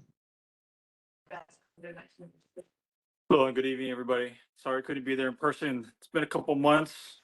Oh, wait, she's on. It's okay. Go ahead. We'll go back to Okay. her after you. We make this fast and furious. The May and June newsletters are in the chat. Because we never talked about CND and the finishing of session last month. Just one bill that I want to personally highlight that passed that I think is going to be really good is HB 1890, which is going to help pay our teachers more. It gives them an automatic step increase, and then also has some pay increases at different times within their time as teachers. The Capitol is going to be doing some renovations, so my office's renovation is going to be happening in mid-August. We have been told by the sergeant's office that we could be out for weeks, so we will be closed, but we still have access to the phone and emails. Last month, we conducted a McCully-Mōʻiliʻili resilience training. Thank you to everybody who came out. Some things to point out. So situational awareness, having a plan for different emergencies, such as the difference between having a plan for a hurricane versus tsunami versus flooding. We are still going to work on next steps, and we want to have some more resilience training follow-ups, but because we can't send mail from the Capitol right now, it will have to wait until after elections are finished. Member Johnson, I just want to point out I have a follow-up for you, but I will email you, and then I'll talk story with you offline about it. And we'll take any questions. All right. Should we let Representative Olds go back to his vacation?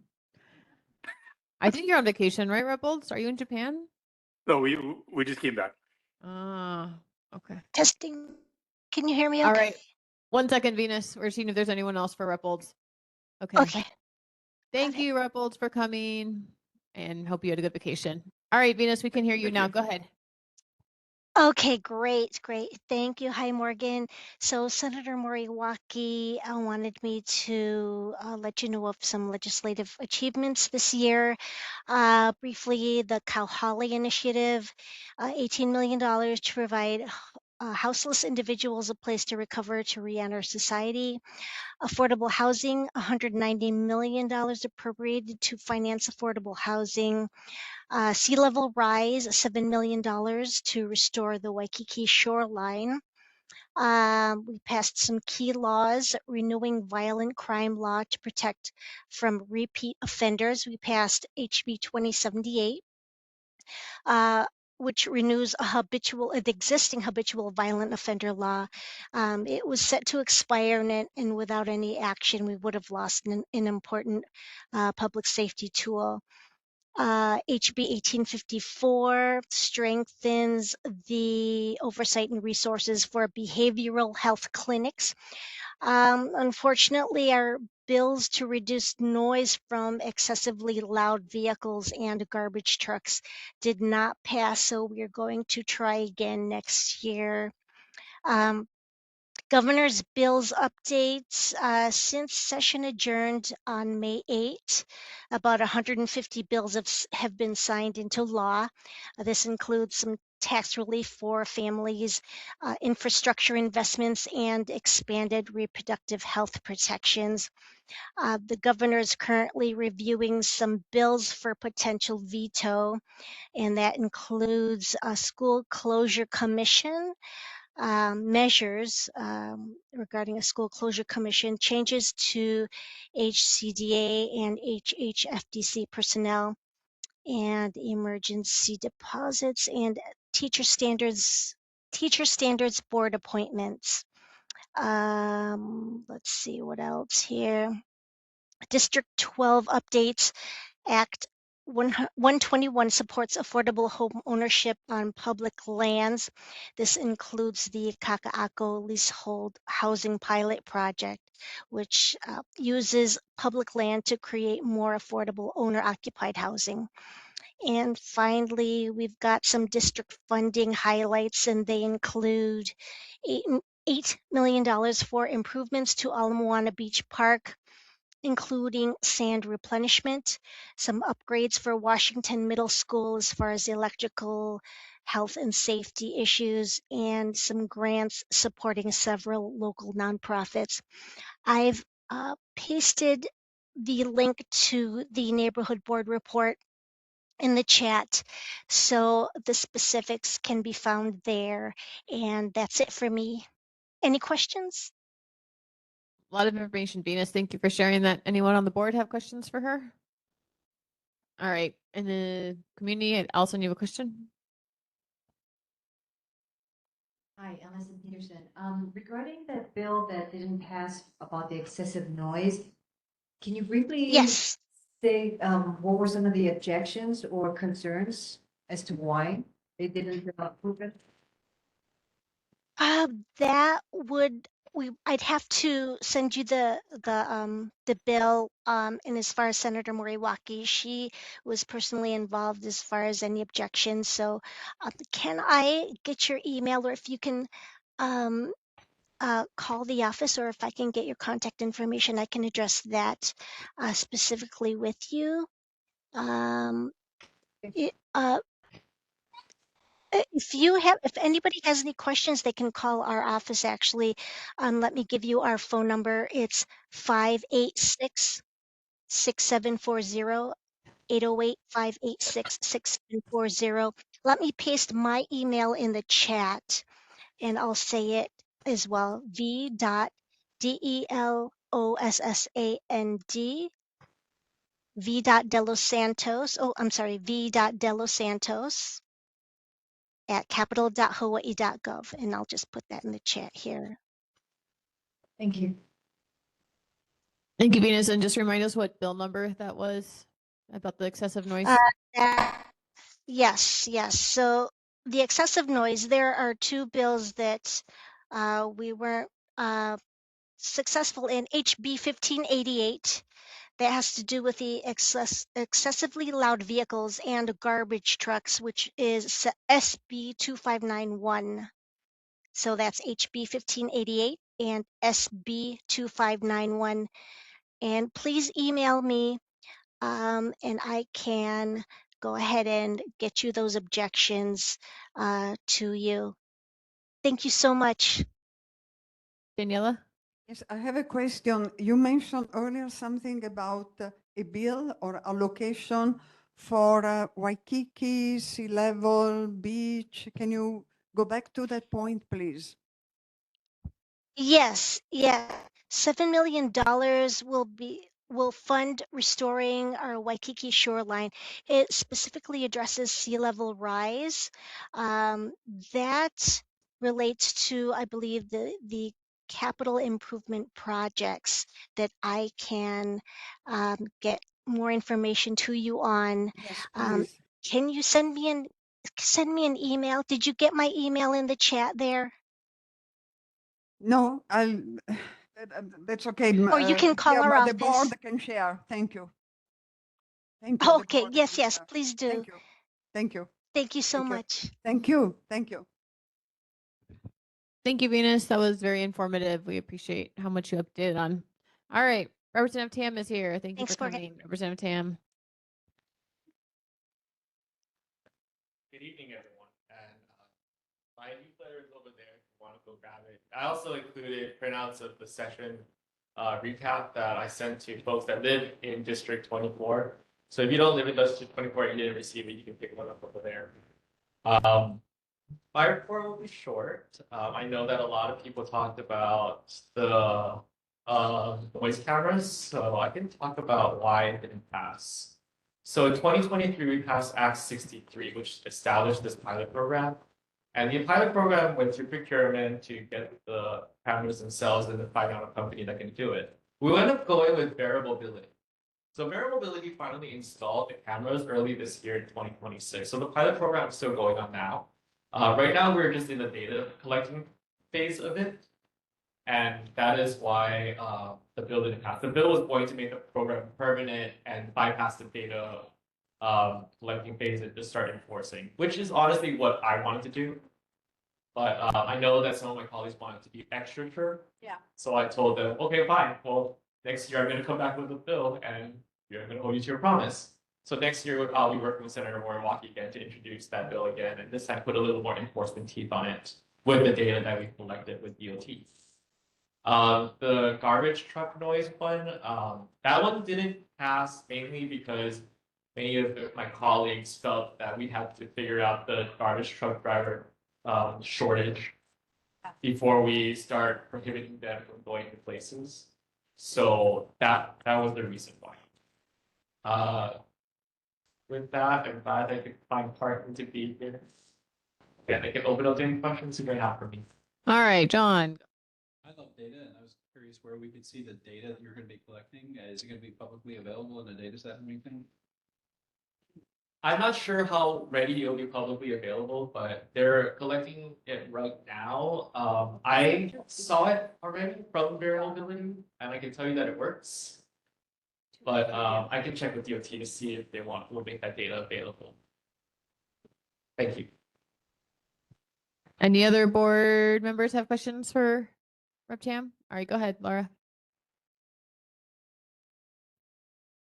Thanks for your newsletter. One note, White Canal wall repair.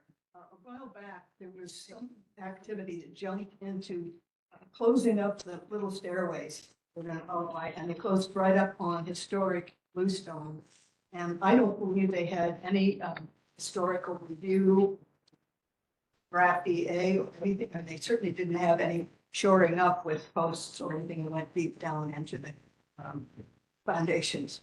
But this one says $5 million for plan, design, and construction of wall repair. And could you please send me and everybody else the plans as they're drawn up, what they look like, and how that you're applying with the historical nature of anything that's going into the historic Bluestones. The other side, the Malka side, doesn't really have historic emphasis on it, but the Bluestones definitely do.